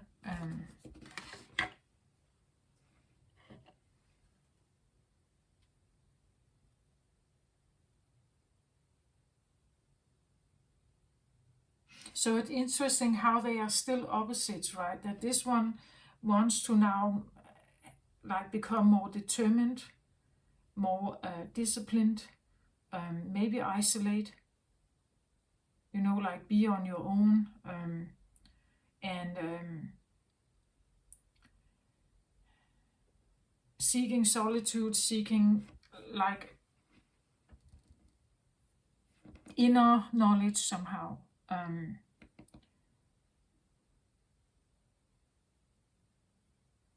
So actually becoming more and more like this one, right? And this one wants to put their guard down. Maybe stop the journeying, like stop. They have already been there, I think. They are on the way back. So they are maybe transitioning out of as like an enlightenment path or a pilgrimage path. So maybe they are kind of transitioning back into the world again. We see him how he's plowing or doing something about the earth here.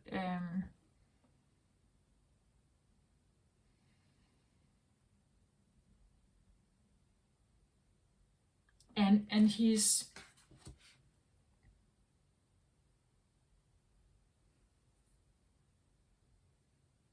I feel like he doesn't want to engage in something that could be exhausting. Like if engaging with this one over here is very exhausting, I actually feel like he just he doesn't want that. He wants to be able to learn how to just relax and be more like that, like someone who just dances and flows like that. He doesn't want to be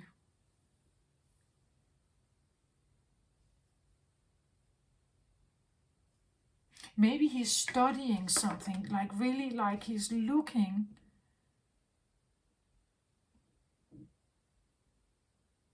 how can I learn this, right? How can I learn how to just flow?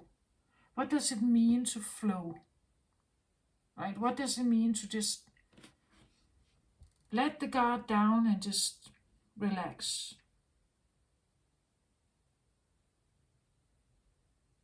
And stay in the moment. It could be that maybe he is reading that book, The Power of Now by Eckhart Tolle, right? Maybe he's studying, like what it means not to always have a plan, not to always work perhaps, or not to always be on guard. Maybe he's learning to be a bit, like disorganized.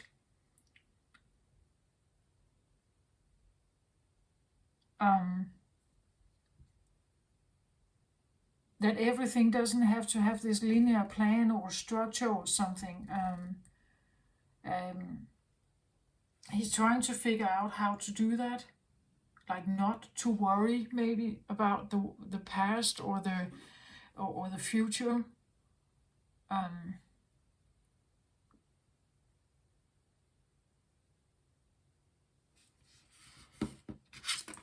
The next card out here, I have the Angel of Love.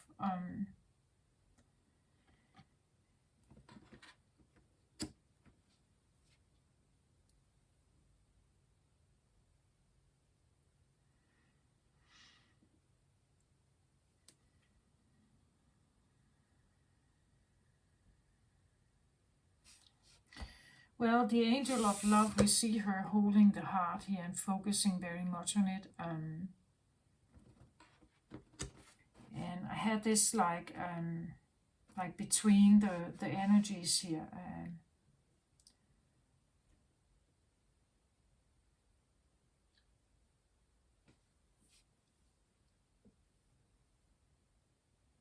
And I think, as I said in the beginning, it's the only thing that can actually transcend the duality of the physical life we live in as human beings. It's the only thing that makes sense of the polarities that are so different. Like really, only love, understanding, that an attitude of love and understanding, maybe fascination in the beginning, but then love and understanding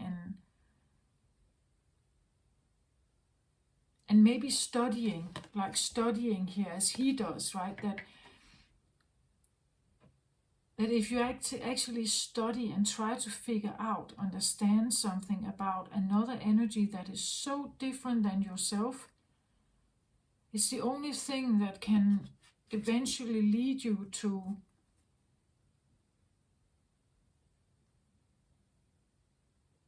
a connection, I want to say.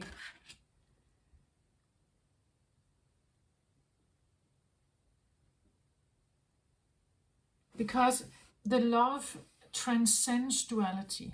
Like it takes you into a different place where you're kind of sitting there with each other. And your heart here is the only place that actually speaks to each other, right? You may be in separation, you may be like polar opposites, like your attitude, your worldview, your value, your human values, and your entire day. You know, one is vegan, one is a meat eater, one is into Pilates, and one is into hardcore fitness or bodybuilding. You know, like it's so opposite. And how can one is into heavy metal and one is into classical music? You know, how can such two energies? You have to transcend what you can see and what you know from the ego existence of each of these individuals. You have to transcend that. And the only thing you can do that is by like going within here. Because you can't deny the attraction. You can't deny the... And again, it may feel so illogical. Why am I...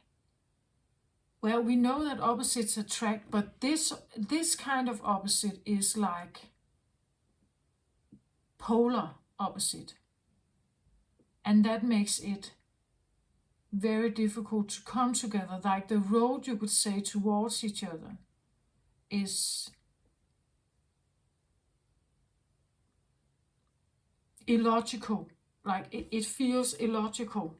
To the egoic mind, this feels illogical, and we have to transcend the third dimensional plane to understand why these energies belong somehow keep being like magnetically drawn to each other.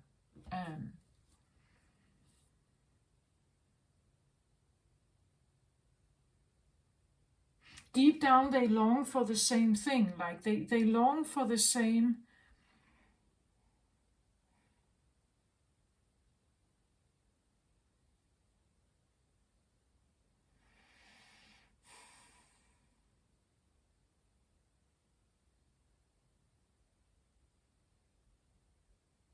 This is Earth. Well, Magician, it's Virgo is Earth energy. Gemini is air energy.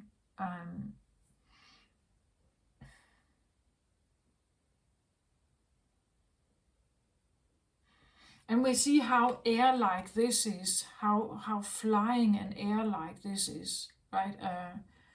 And how it's longing for like earth connection. Like this could be a very ungrounded energy that is into daydreams and always flies up, you know, like they are not very grounded. But taking this trip is making them grounded. Like they become more aware of the cliffs. They become aware of how that they need to climb this cliff. They need to learn how to climb. And potentially they can fall down, right? They get to know about dangers here. So someone who has been up in their head, daydreaming, you know, unaware, the beauty in the flower field, unaware, they are now learning to climb. Very earthy on the cliff here, to get to that top and seek the enlightenment, seek this information, and learning about earth, you could say, learning about earthly matters, discipline, work, like maybe learning to climb, like really learning to climb, learning about perseverance, persistence, like when you have made a choice, you actually stick to it, and you fulfill it, you go towards it. And that's exactly what the Nine of Wands is. It says here, stay determined and move forward, right? That is what it is. That it's a steady forward moving energy that doesn't really give up. It's a protective energy, but it's also this determined, like to get to an end goal of something. And he's actually like, this is reversed now. Like, so from being that energy maybe for a long time to climb the mountain here, right? He had to stay focused. He had to keep his eye on the prize, and he had to go up the mountain. But now I think he's actually on his way down here, and he has learned that now I can lay some of this to rest now. I have learned something up there about the yin and yang. I see actually yin and yang is kind of in hindsight. Yin and yang is where I came from. I'm no longer looking at this connection with the view of yin and yang. Like maybe he is actually looking through the view of the angel here, that he knows that, and that is why he's no longer using the glasses, right? That he's looking over the glasses, because this is in hindsight, like this is behind him. Once he was looking at the world in black and white like this, very duality thinking, judgment and everything. But I see it like hindsight, like it's behind him. And he's realizing that he needs to look closer at the world, right? He needs to look closer at, because there's more to be found, and he doesn't want to necessarily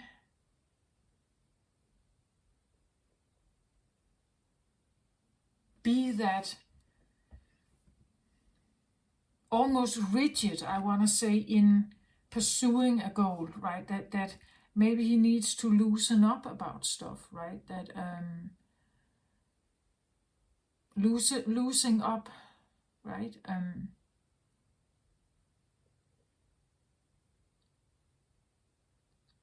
And this one seems like they have figured out that maybe they have been flying here for too long, right? They have outgrown this peace, dove, lovey-dovey situation. They need to get more grounded, get to know more about Earth, like, like maybe literally get out and work. They must learn something about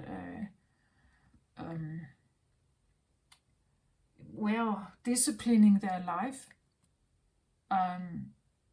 how to get from A to B, learning about earthly matters and traps and pitfalls and everything.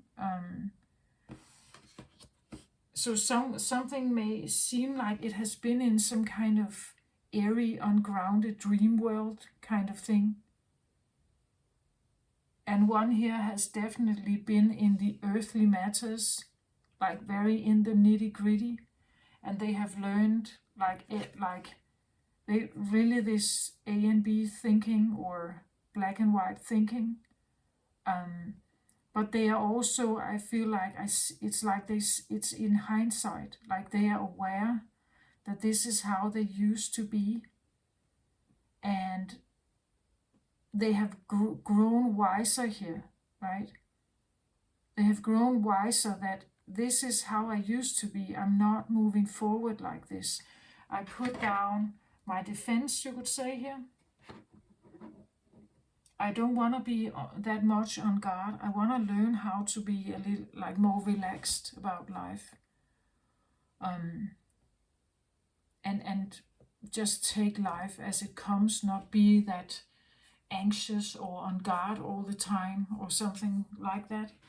That there's something to be gained by loosening something here. Potentially I'll figure something out if I am loosening the grip of maybe the one I love or the outcome of someone else's life or your connection, that actually it's more loving to give up the grip perhaps or an outcome, right? Maybe I should give up an outcome here because what I'm doing here is exhausting me and I'm not getting anywhere anyway, right? I get almost a feeling of like this one could have been, like they could have been trying to do the work of two. And this one has been flowing outside of that awareness. So if this is like a yin and yang or twin flame energy, I want to say it's almost like one of the energies has taken on the task to heal like double, so that the other one didn't have to. Or they were prepared to take on most of the healing work, where the other one was oblivion and just, like totally unaware of and untouched, I want to say, by but that is faulty, right? In a twin flame energy, it's faulty. It's not okay that one of the energies is doing more than the other. Both of them needs to do, and that is like this one is now stopping the determination, the grip around maybe, like the relationship or the connection, right? That and I get like this feeling of like studying and being very like serious or determined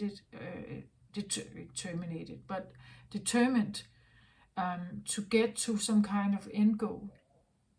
But I see it now like it's in hindsight. They are aware that they must maybe stop this, right? That they have carried too much of the burden, I think. And they have like being, again, how they are studying here, like they are very aware of the connection, I think. And they have been prepared to take on a lot of load here, a lot of burdens to heal the magician here.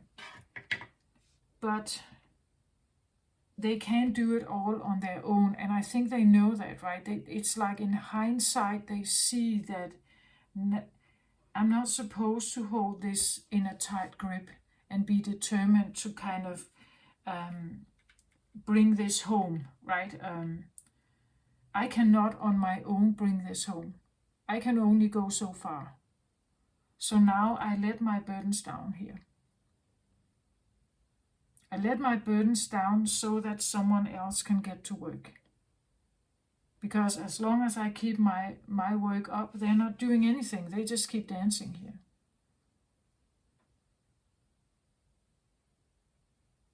They are just oblivion, totally, like up in the sky, ungrounded, playing with something here.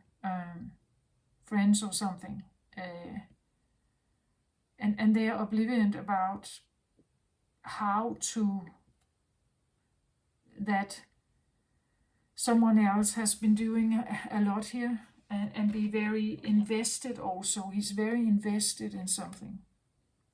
Where this one is kind of just doing his own thing or her own thing here, la la la, very oblivion, not paying any attention. He has just been dancing around with these other doves here.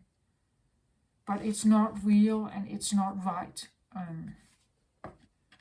And they feel it. It's like they feel that something is kind of urging them to like get to know this mountain, right?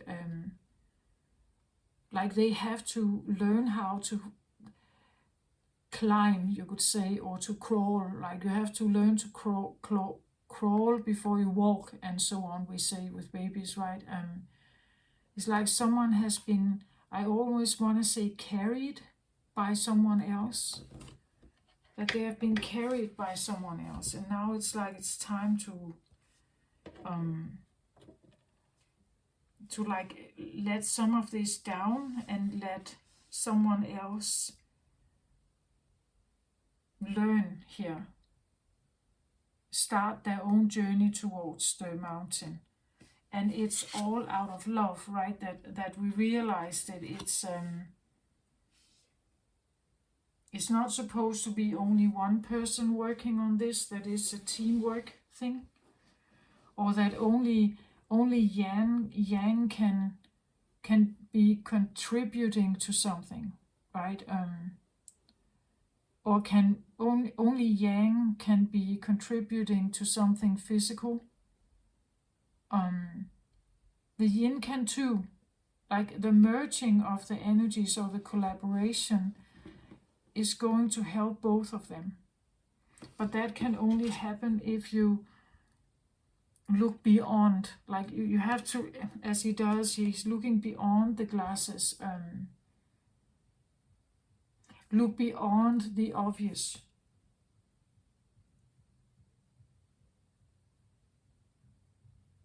Or looking beyond people's traumas, right? We have to look beyond it. Otherwise you can't really, you can never transcend the miles that are between you here. Like that, you have to come to an awareness that even though someone is total opposite of you, there is some kind of value in that. It represents something that is very different from you, but maybe they know something that you don't know. And maybe this other one knows something that they can help you understand, right? And so seeing each other's value,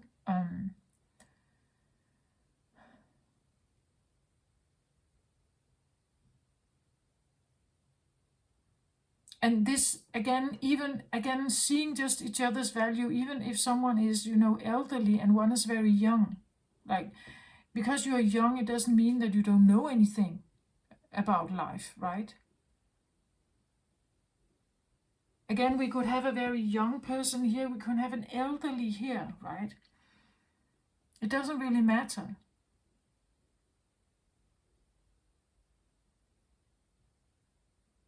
The elderly person, they have lived a life where they have tried stuff. But the way they worked, the way they did things was probably and most certainly out of some kind of programming. A programming they received from their parents, from society, from work, and from the expectations that have been put upon them. And they have been doing that. But now it's like you see in hindsight, they see that maybe the way they did things, well, yeah, maybe they had success, maybe they earned money and they could pay the bills, but were they happy? Was there any feelings of love in the life? Or was it a very tough life? Like a workhorse life, like a life where you could never put your guard down. Did it feel caring and kind? Was it a kind life?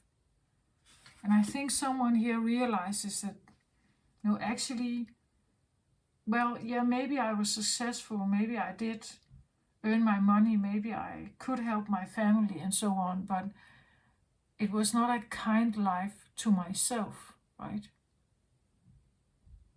There were things about life I actually never saw them, right? I never saw the flower girl in the field before. Like, my eyes, my glasses were never tuned to focus on something like that.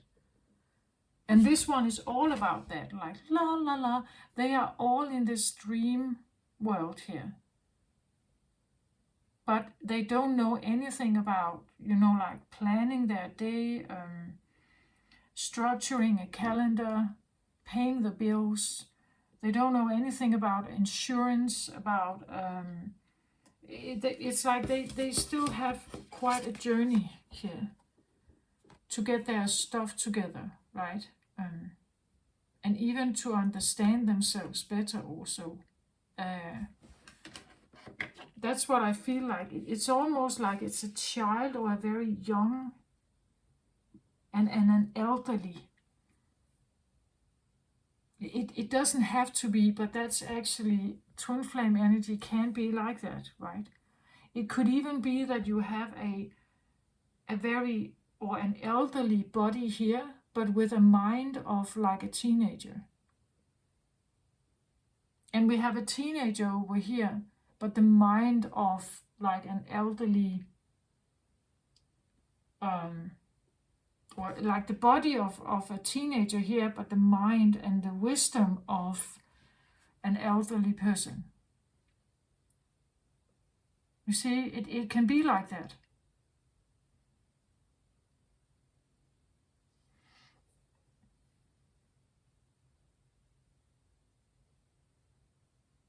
And there's definitely something about seeing beyond. If you're not seeing beyond, these energies, they can never really, they will keep running from each other.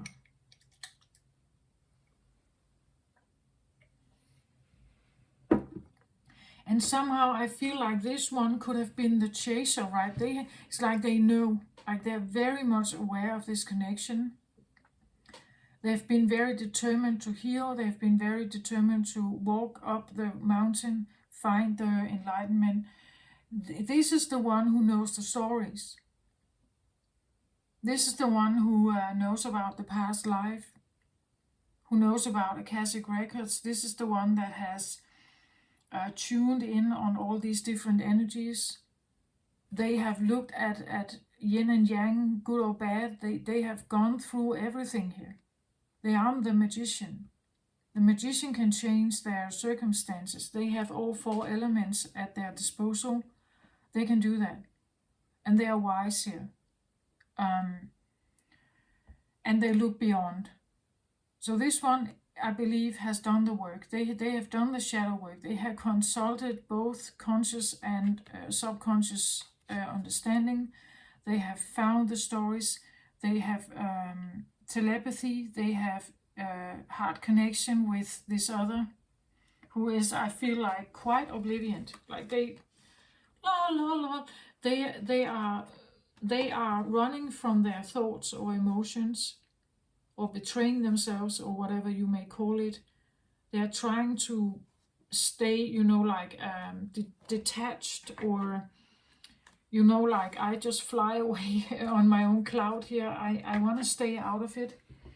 But I feel like there is more and more a draw. There is more and more a draw towards this. And I think it's because the other one is stopping, right? The other one is now loosening the grip of this entire, you could say, connection. They may have been the chaser, like they may have been really determined and very focused and very diligently working on the healing, like keeping themselves as sure about this other person. And they're just in their own world here. This one has been very determined um, to do the work and very committed and something to it. And they look beyond and they see now, right? They have no doubt. They see and they know, but they also know that they need to loosen the grip here of an outcome. They have done what they could, I think, on their side. And now it's like it's time for the other one. And somehow I get the feeling, because it is a 5 here, that they know. It's like they see their reflection in the mirror and they can see, right? They can see they're not a dove. They can no longer hide from this. They have realized what I'm doing is not really, I'm just pretending, right? I'm pretending. And in order to figure out who I really am, I need to take this journey here.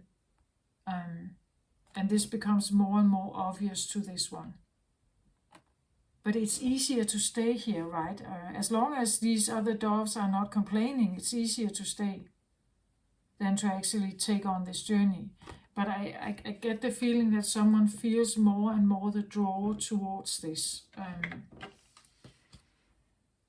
And the only reason that this is happening is because there is a link here, right? There's a link between them that is beyond the angel of love here. It is beyond the obvious day-to-day egotistical life that we have. It takes us beyond prejudice and all kinds of programming. And it's the only thing that can do it, right? It's the only thing that can. This one is loosening their grip also because they understand having a grip in the first place is not loving. Having a grip is trying to force something. But when you loosen the grip, that is kind. That is patient. Right? But having a grip on it and having a grip on an outcome is the chaser, and that's why they are running, right? That's why they are oblivious, that's why they are shoving it aside, they're not concentrating on it, they're trying just to forget it. That's why someone has a grip. If someone has a grip on another, that doesn't feel nice, does it? And that is one of the things this one has to let go. They have to loosen the grip. Loosen the grip, right? Flow more in the moment. Let go of an outcome. Not control, steer, domineer or something. Like they can't discipline themselves out of this. No matter how determined, disciplined or whatever they have been on this journey, it's not going to help. Eventually they have to learn to loosen that grip and just let things be. Let this other person do what they want to do. And when they loosen that grip, I believe they start this. It's the only thing. The love thing here, you have to understand what love is in the first place, what it really is.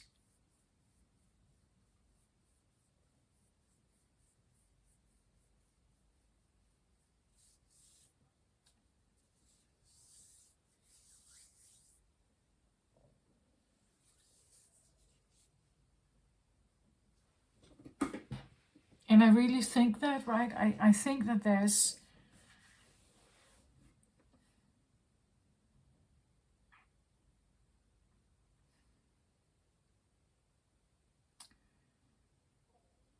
a lot to understand when we stand in front of an energy that is at one point like the absolutely the top attractive or main desire in our life to be with, and at the same time the most dangerous person that you can ever encounter. Energetically, maybe physically, mentally, spiritually.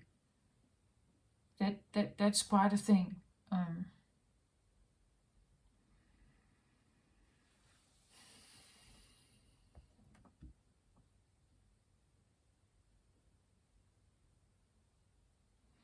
So I want a card on the Magician here. And I get the 7 of Ariel here, and it says, you have invested wisely, have patience and wait for the harvest, review your progress and make plans for your next endeavor. So this is someone who, I feel like, they are on their way down of the mountain. They know this. They know that now they loosen the grip. They have invested wisely. They have become more wise of this journey. Now they need to have patience and wait, right, for any kind of harvest or collaboration or contact. Review your progress, right, and make plans for your next endeavor. So now they are concentrating on figuring out how to move forward in life alone here, on their own, without the flower girl or without the flying dove here in their life. And to have their focus on their own progress. That's what they are focusing on at the moment. That's why they loosen the grip here. They lay the weapons down. They are no longer focusing necessarily on keeping up any kind of exhausted burdens for others, or feeling like that commitment to this anymore. They loosen the grip here. Not that there isn't commitment, there is, but it's they know that they can't force it, right? They can't force something together. It has to be a natural process. So let's have a look at the 5 of Air here. So what are they doing here?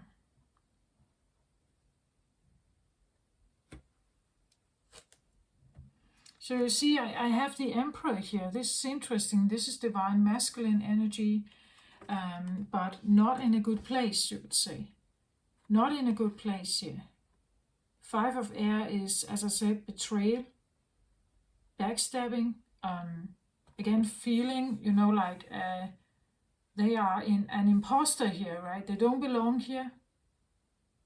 They fly, it's like they've put themselves in this position, but they're actually not a dove here. This is a betrayal, self-betrayal perhaps. They're not quite aware of their circumstances here. But interestingly enough, you would say the holy mountain is that you climb to the top. You sit on the top here. That is what the Emperor does. He sits on the top of power, right? He sits on top of power here. He has reached the goal. He has come to the conclusion. He is sitting on the top here.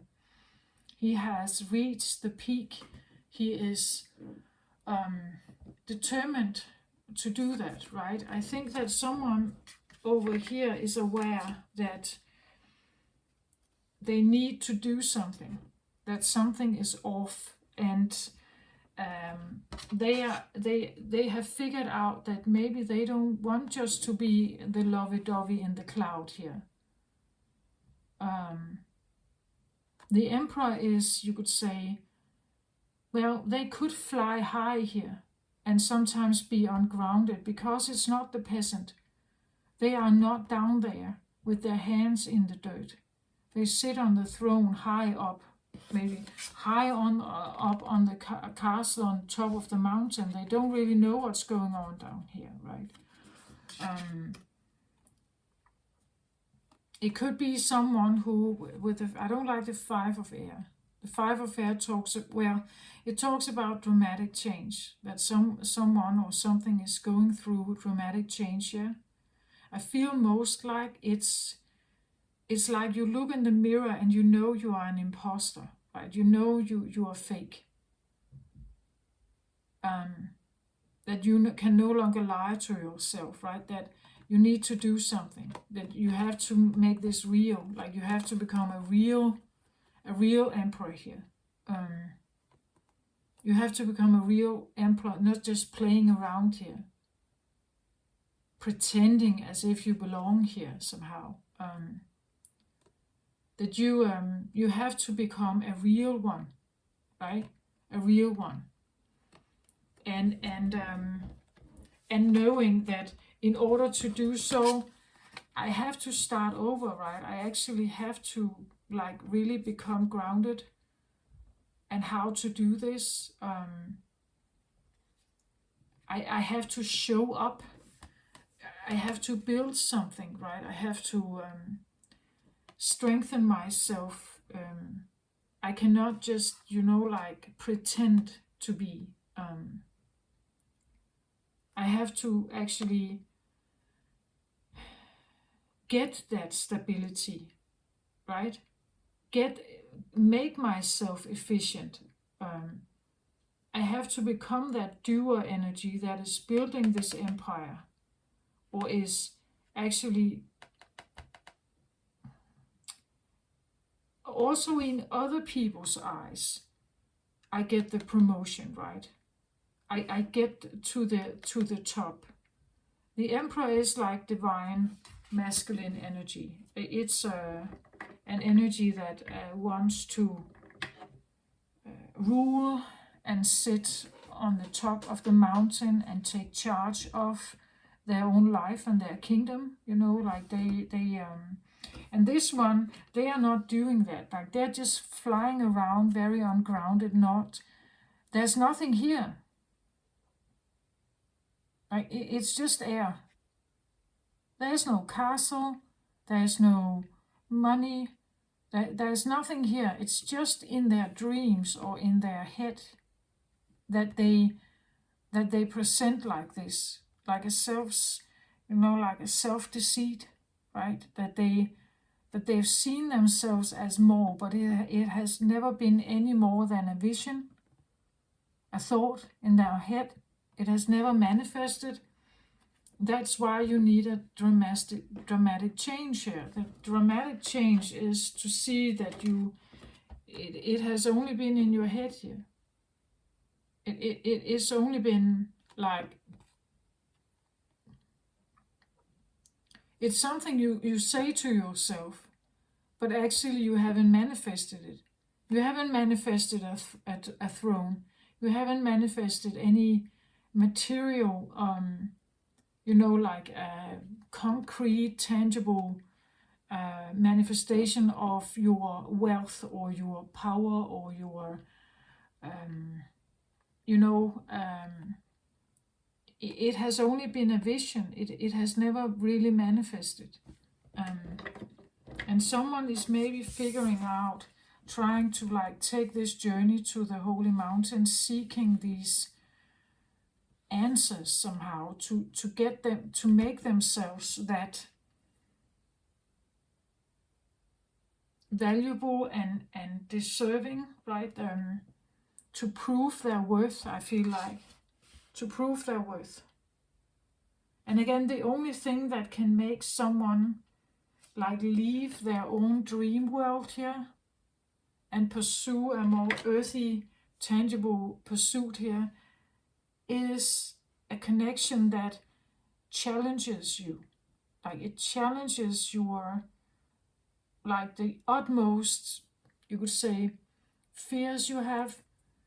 It challenges you to be brave beyond your normal bravery, to change your mind, to become something else, to align with different energies here.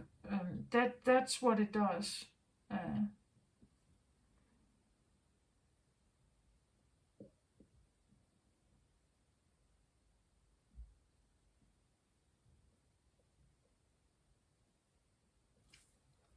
This one is also challenged with the idea what it actually means to be an emperor.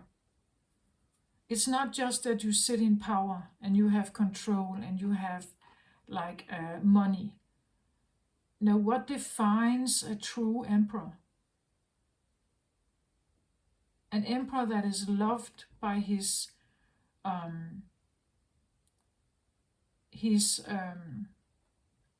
what's that called?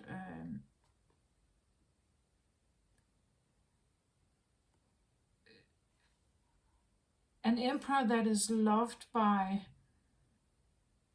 the people who live in his empire.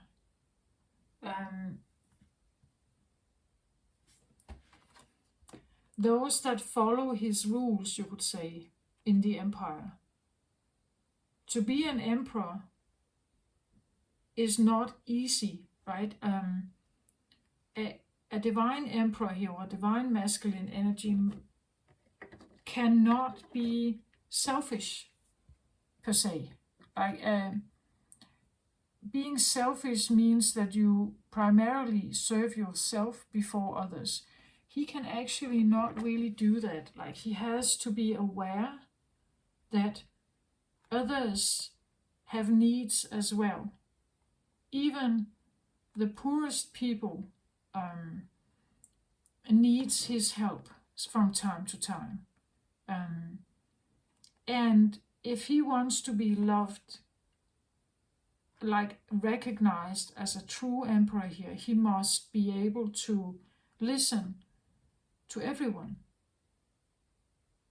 It doesn't matter whether you are the empress or whether you are a poor peasant. All of them have something to say that allows this one to get more knowledge, right? To get knowledge about the entire empire they rule. An emperor rules kingdoms. Within an empire, there are several kingdoms, right? So he is a top manager here who consults with his kings, and they consult then with other advisors and so on. It's a hierarchy, but to not lose touch with the ground here, to not live in like a dream world here that is not real, an imaginary dream world, then you lose touch with the ground, you could say, with the earth, with the small people. And an emperor actually needs to know, right? They need to know how the people is doing, because the state of the foot people, you could say, the workers in the empire, is important for the well-being of the entire empire, and the wealth, the money in the empire as well. The wealth of his army or his builders, the talent in his empire has to be top class, right? And if he doesn't care about that, if he stays obviously in his little mind here, and primarily just plays games within the empire walls, he doesn't know, and he's not investing in anything but himself, then we would have such an emperor here, a self-serving, arrogant, doesn't care about anyone but himself, and controlling emperor. Thank God he's upright here, because that tells me something, and the Holy Mountain also tells me that there's something that seems to maybe start moving here, that they have recognized that what they are doing is actually not really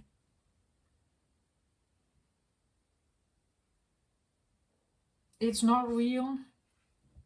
It's only in their head, like an imaginary power somehow. And this one sees, like they understand And that's why they're giving up. They are letting down the guard here. They're saying, I don't want to fight that. I concentrate on my own here. I concentrate on my own progress, on my own flower garden. Actually, we could have the feminine over here, right? Who has done a lot of work. That she concentrates on her flower garden here. Now, that's what she's doing. She doesn't want to fight.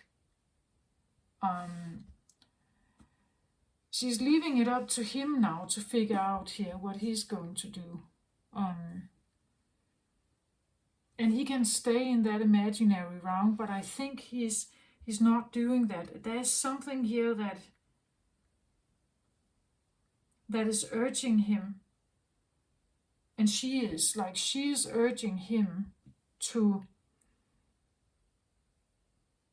look beyond. Like look beyond his own little ego here. To see that he has more. That's what she is doing. She's projecting the potential of him through her heart here and understanding. She projects the potential of him towards him.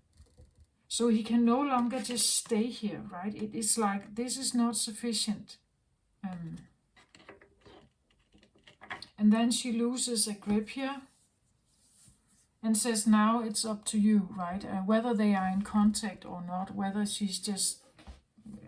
this is telepathy or she's just saying, I've done what I can, so I'm loosening up now, and I let go of that outcome. Whatever you do what you do, and I'm not doing anything about that.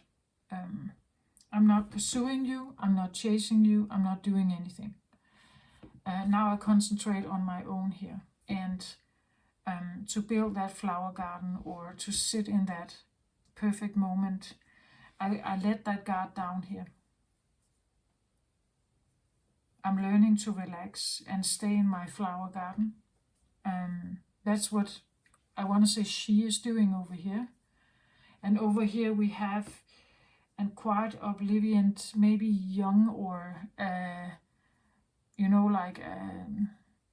someone who maybe thinks of themselves as they are good or successful, but actually it's only in their mind. So thinking highly of themselves but have nothing to show. But they feel it, like they feel this pull to somehow go somewhere here.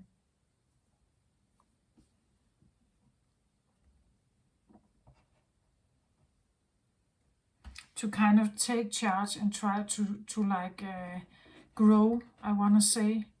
Heal and grow and like get out of their own head here, I want to say also.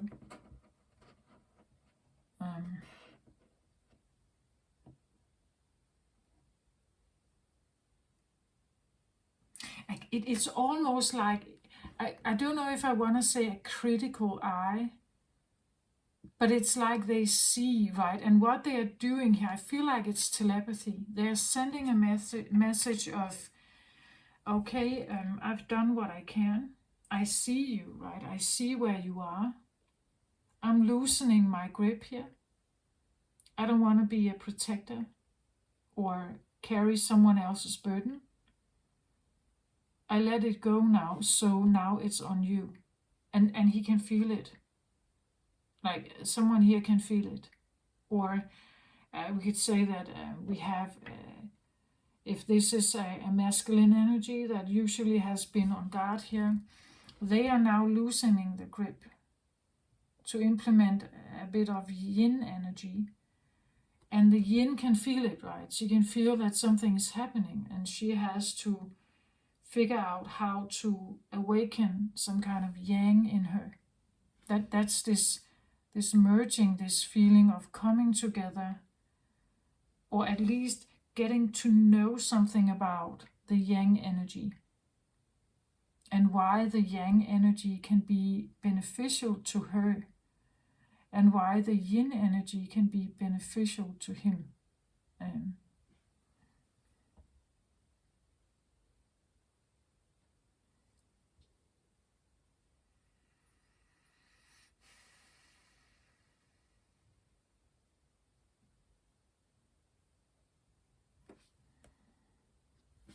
So I want a card of the Angel of Love here, and I get the Six of Fire, Six of Wands. Six of Wands is a success card. It is a card of victory, having overcome some kind of fight. In the Rider-Waite Tarot, we see a rider coming back successfully, greeted by the villagers, cheered on and applauded for the effort they have put in, and they have so it's a victory. The Angel of Love here it's almost like love is winning. Love is pushing through here, creating I want to say a breakthrough, or at least a success or a victory here. It's like we see this boat here, but the boat is flying with a balloon. And this emphasizes even more the feeling of telepathy, right? That there's a message here that I'm coming, or I'm allowing something to like show up, that a success is here somehow, a victory is here, that love conquers all, or whatever you want to call it, that the Angel of Love creates the success here, or the victory. And I said it quite clearly, right? The only thing that can transcend an energy that is so different is love. When you know what love is, right? When you know the true meaning and what it requires.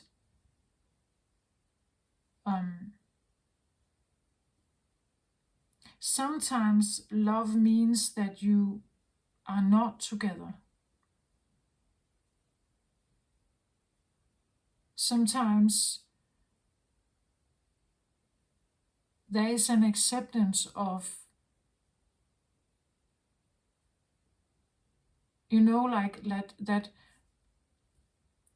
there is something about a divine timing element also, with definitely with these twin energies here, that we can't force anything upon someone else. We can't force the healing process upon someone else. Sometimes actually the letting go gives someone over here room to breathe and to figure out what they want.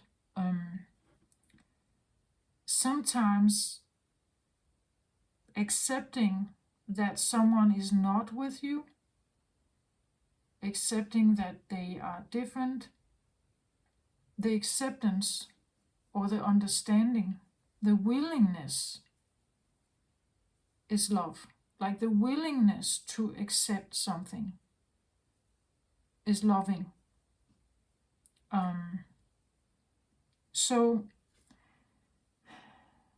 And that willingness must be on both sides. And if someone is just starting the journey to the mountain here, and someone is on their way down the mountain, they are not in the same space, right? They are not in the same frequency. They're not, and that's usually what happens. If someone is healing, the frequency is changing. And for those to be balanced, the other one must follow. The other one is following, but with no grip like that. They still have free will. They can run away from this if they want to. They feel the call, I think. They feel the call. They still have free will. They can walk away. It's not going to be easy, but they can. But that's what happens. If someone is changing their frequency, the other one would normally try to follow, right? But they may not even be speaking with each other. Maybe there is definitely no contact here, or they are not. They don't even. Well, sometimes these energies have never even met. Like they have never physically met up with each other. Some do. Like they come in and meet each other in a very terrible time in their life. And that activates a healing process immediately. But some of them, these have not even met in this lifetime. But when they meet, the other person or the other energy is going to like escalate. It's going to be this push of something.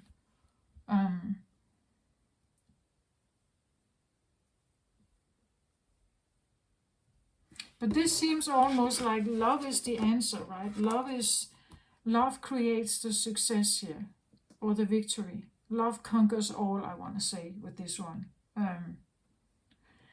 But I get it. It's almost like a telepathy, like a telepathy message. I did it, right? That I did it, or we did it.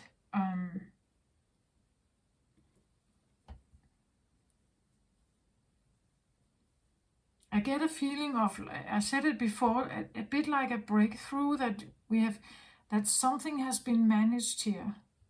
That someone is maybe seeing something and they know they want to go towards improving themselves or improving their life here. And maybe that's a breakthrough. Like that maybe it hasn't been seen before.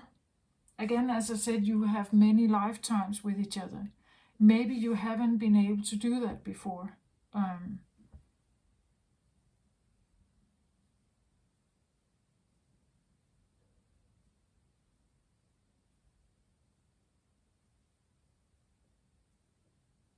That in itself, that this energy that has been maybe more oblivion, it's actually starting a process here. Taking responsibility and doing something here. I want to say that is maybe, it feels almost like a breakthrough. I'm not sure it has happened before.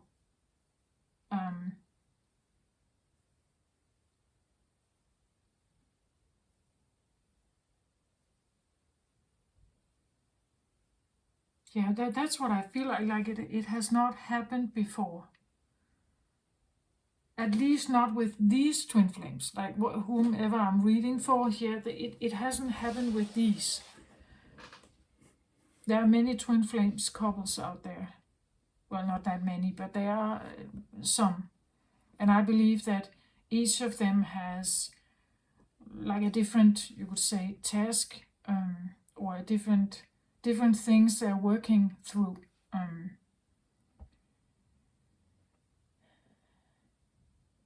I get the feeling of here it has something to do that one seemingly has been working for two and one has done nothing or didn't even recognize the connection or something. And maybe that has been a thing not only in this lifetime but also in other lifetimes. That one was always the one who knew and carried the heaviest load, you could say, and took on most of the burdens, and the other one not as much.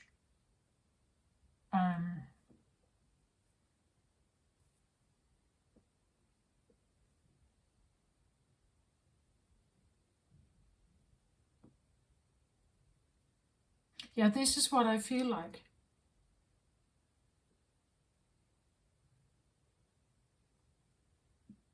So if you align with the twin flame energy, you feel like you are in such a relationship, and this resonates with you somehow, please let me know in the comment.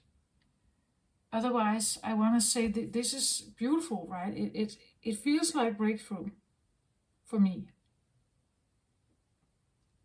And I said something, I feel like telepathy is here, and I've had this feeling of like something coming in during the last 4 days or so, that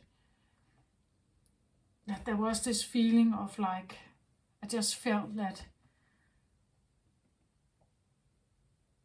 something was changing with the yin and yang somehow. Something was changing.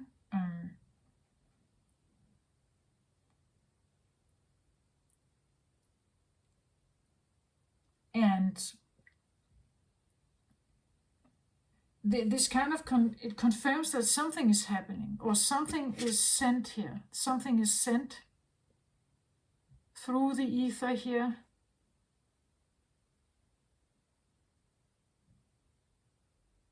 The boat here can also indicate this feeling of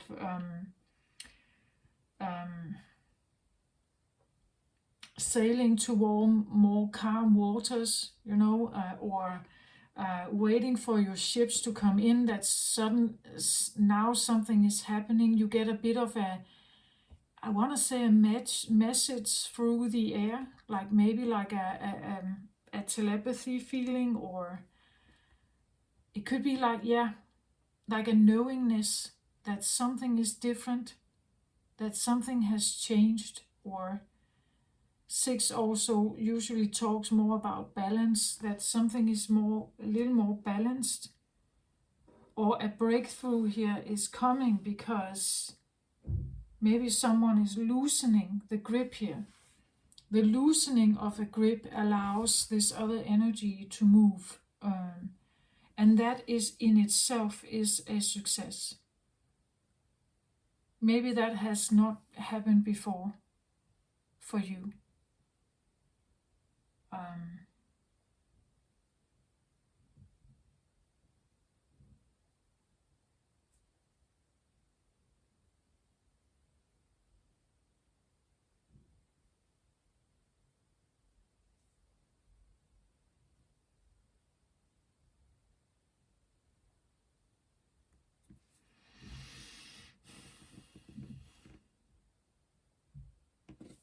I feel like I want a card in the middle here. So let's just have one.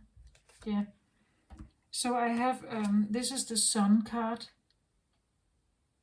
So the Sun is, well, it links actually a lot also with the Emperor here, or we say Leo energy, Sun, fun, joy, laughter, good times, abundance, riches. The Sun is all that. The Sun is all that. I want to say abundance and the good life, success, peak. Like the Sun is, like Leo energy. We call it the king, or the father, or the giver. You can also say, where the yin, the feminine, is the receiver. So there's definitely something about the peaking here, the peaking, or the taking responsibility, actually owning up to something is important here. In whether something can come together here. It's probably also to become conscious. The Sun puts a spotlight on everything, meaning that we can see it. So there's something about like broad awareness about everything, awareness about or consciousness about everything, like an open consciousness, right? That you have a willingness to see what is, you have a willingness to accept what is, and to go for what it is. That when you can see it, even the things that you don't like, right? You can see the flowers, but there are also other things there. So the Sun is a happy time. It's joyous. It's abundant, and like it shines, and it's warm, and giving and generous, and everything in all its capacity. That's the Sun card. So there's definitely something about that.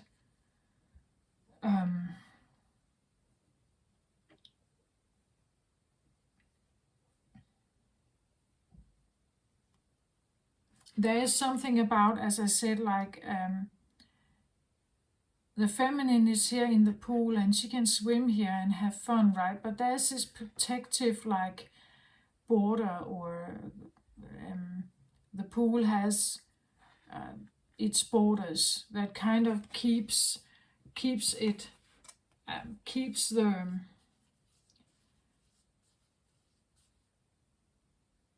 everything together, I want to say.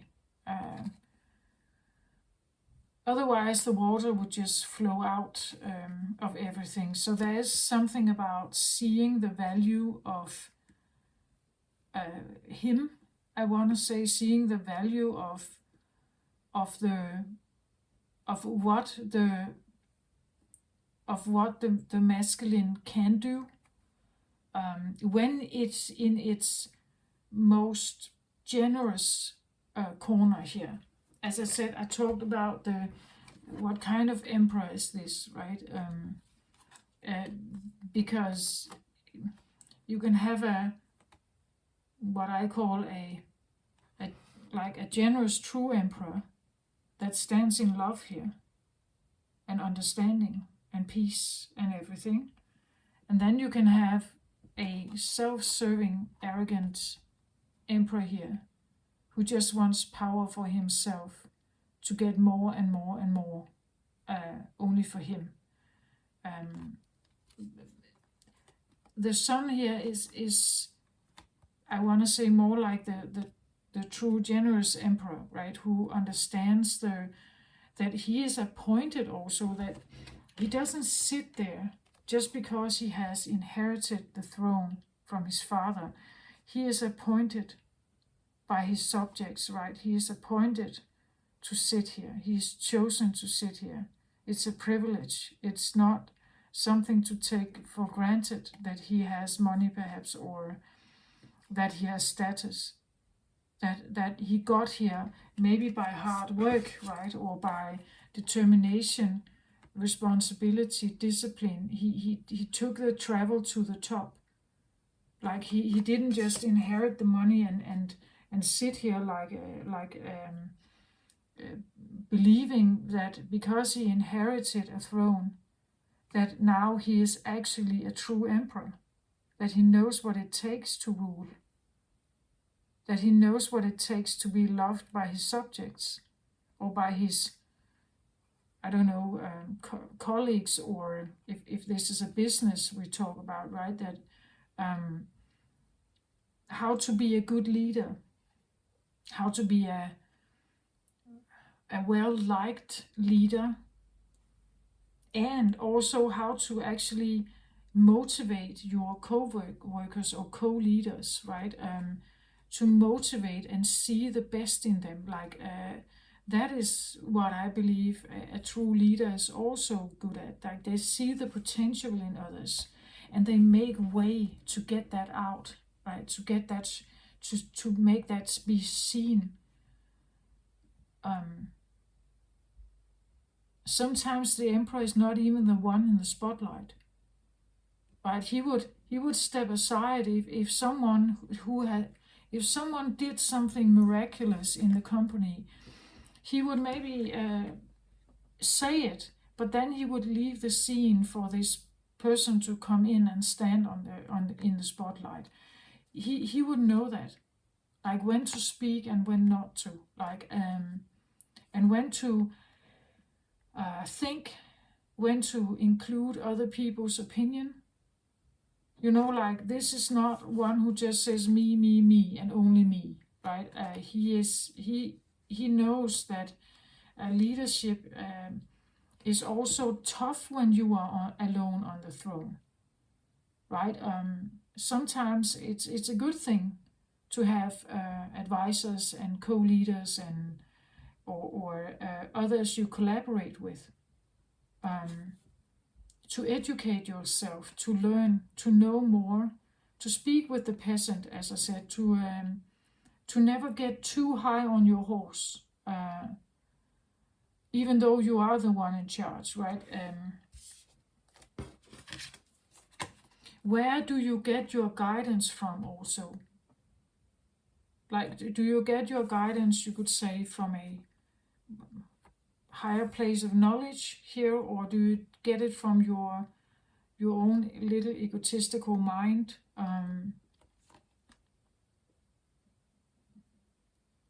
In this case, I want to say this is, in this case, this is someone who probably did. And I'm no better because I relate to this. I have been sitting like this also, believing that what I did was absolutely good and there's nothing bad about it. And I certainly did the right things and so on. But then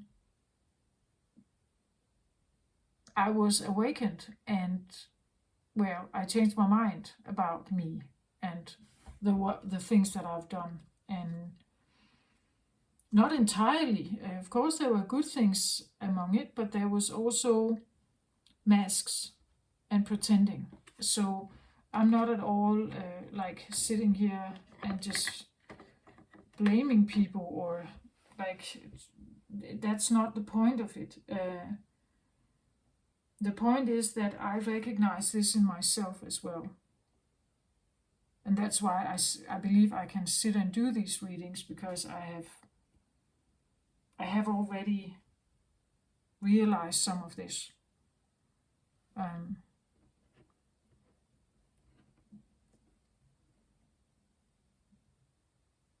it takes God to change your mind.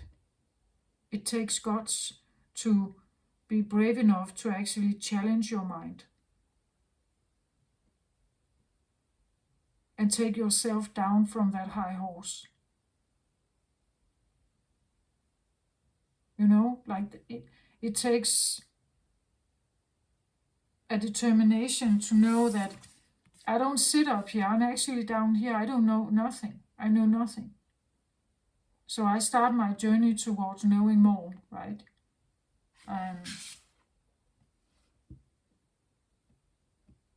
To become the pupil again. To do that, it takes bravery.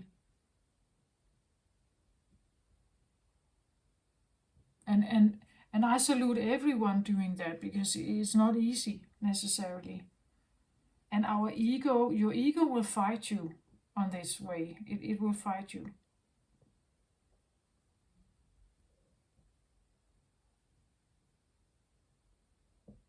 Because we have this understanding about ourselves, and we want to like keep our movement as easy as possible. We don't want other people necessarily to change how they see us. We don't want trouble necessarily.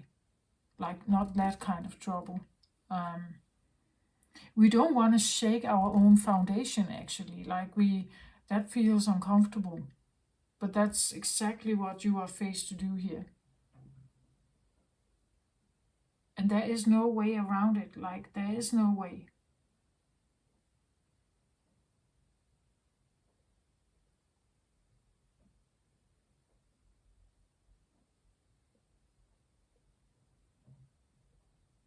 I want to say with the sun here, it's like everything has to come out in the open. I feel like it you can't hide anything.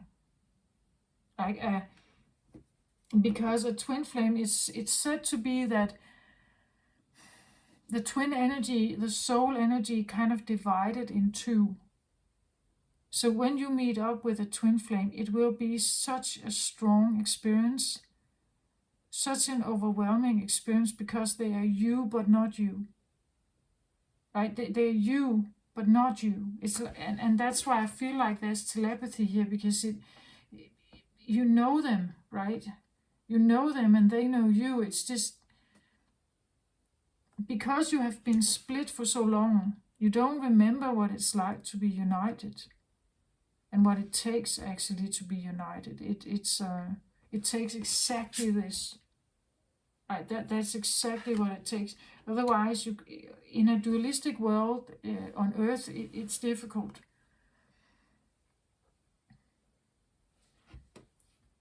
So you are transcending beyond.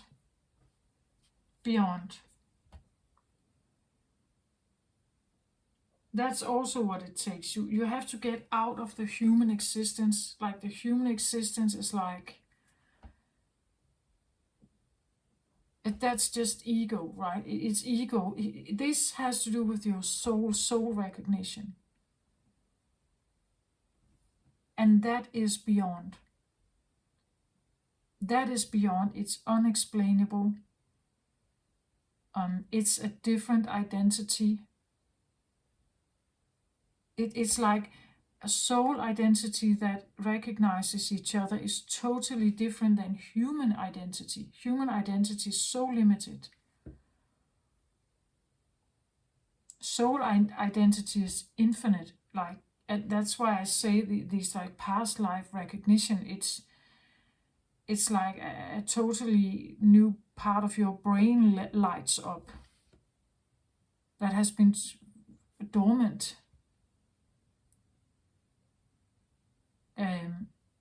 And you're recognizing things about this other person, and you have to take all this ego thing aside, what they look like, what they're doing, what they're saying. It's not like how they're acting, like the mask they have on, and so you have to see beyond that. You have to see deeper, see more, see deeper. Otherwise, it doesn't make sense, just crazy making. But what it does is that it breaks down your ego. It breaks all this defense mechanism and clutter down, so that eventually you will see only soul. Or possibly as much soul as possible, depending on how far you go, right, on your healing journey, and how much shadow you are facing. That's what I have. I hope this helped.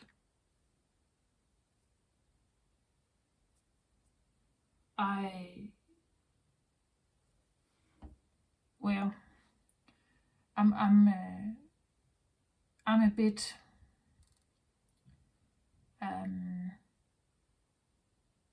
well, good and bad, you could say. I'm a bit split with the idea of the twin flame.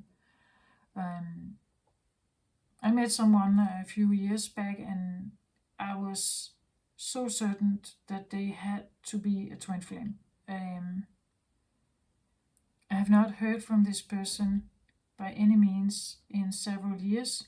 I haven't seen them. I don't know what they're doing. I'm deliberately not looking at Facebook or anything. I'm just keeping my distance to that and doing my healing work. I have no idea whether they actually are my twin flame, or whether it was a false twin, or whether it was a strong catalyst. But to me, it transcended everything. Like, my entire life has changed from that point on. The way I think, the way I see myself, as I said, is like an entire part of my brain lit up. I had all these kinds of weird downloads and information. There's synchronicities, I believe, also telepathy going on. But I've kind of just, like, just putting it to rest, because it got to a point where it could really put me into a rabbit hole, and I decided to just, that this has to be divine timing, and no matter whether I will see this person again, it doesn't really matter to me now. I'm going to, like, just do my thing and focus on that, and what they are doing, no matter what, I can't control it. Like, it's out of my reach. It's not my business, actually, what they're doing. They have free will. They can do whatever they want. And but I have learned a lot, right? I have the journey. If you follow my channel, you know that I've been talking about yin and yang constantly, like, and duality and stuff like that. Getting to the point that the judgment of good and bad is actually becoming more and more difficult for me. Of course, I do have my own, like, my own triggers. Otherwise, I wouldn't be human, I think. But I have my triggers, of course, and I do think that certain things are good and bad for me personally. But I'm aware that it's just my human element that is responding. My mind can go beyond that. My mind can go beyond knowing that in the good there's bad, and in the bad there's good. So something is not only good or only bad. Sometimes when our life breaks down, there can be good found in it, a new start of something, even though it seems like a really fucked up new start. It can actually lead into something good. So I'm not a big fan of this good and bad thing, or the way that we constantly judge when we look at something. It's so inbuilt we don't even think about it. It's almost like it's a constant judge that is there to scan what's in front of us and what we like and what we don't like.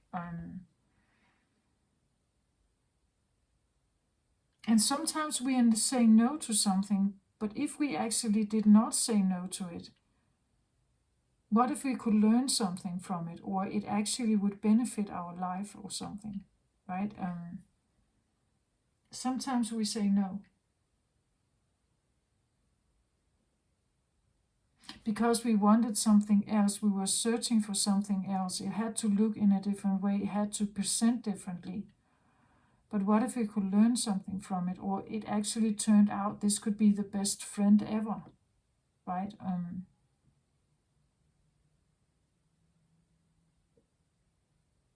Yeah.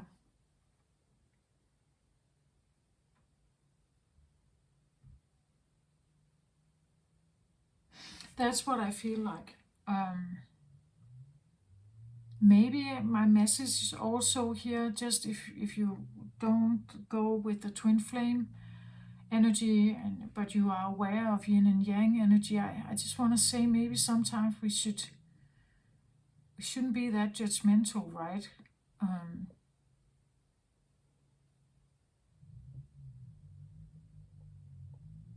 Actually, we can close doors for ourselves that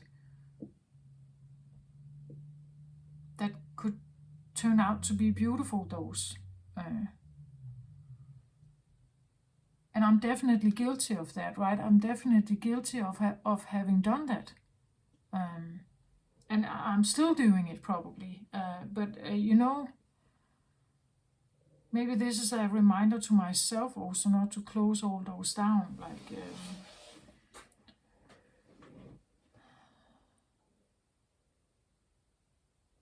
that we loosen up, right? That we loosen up our life.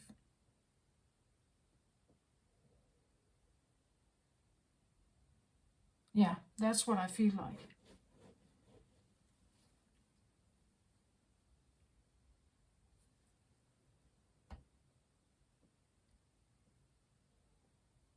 I hope this helped.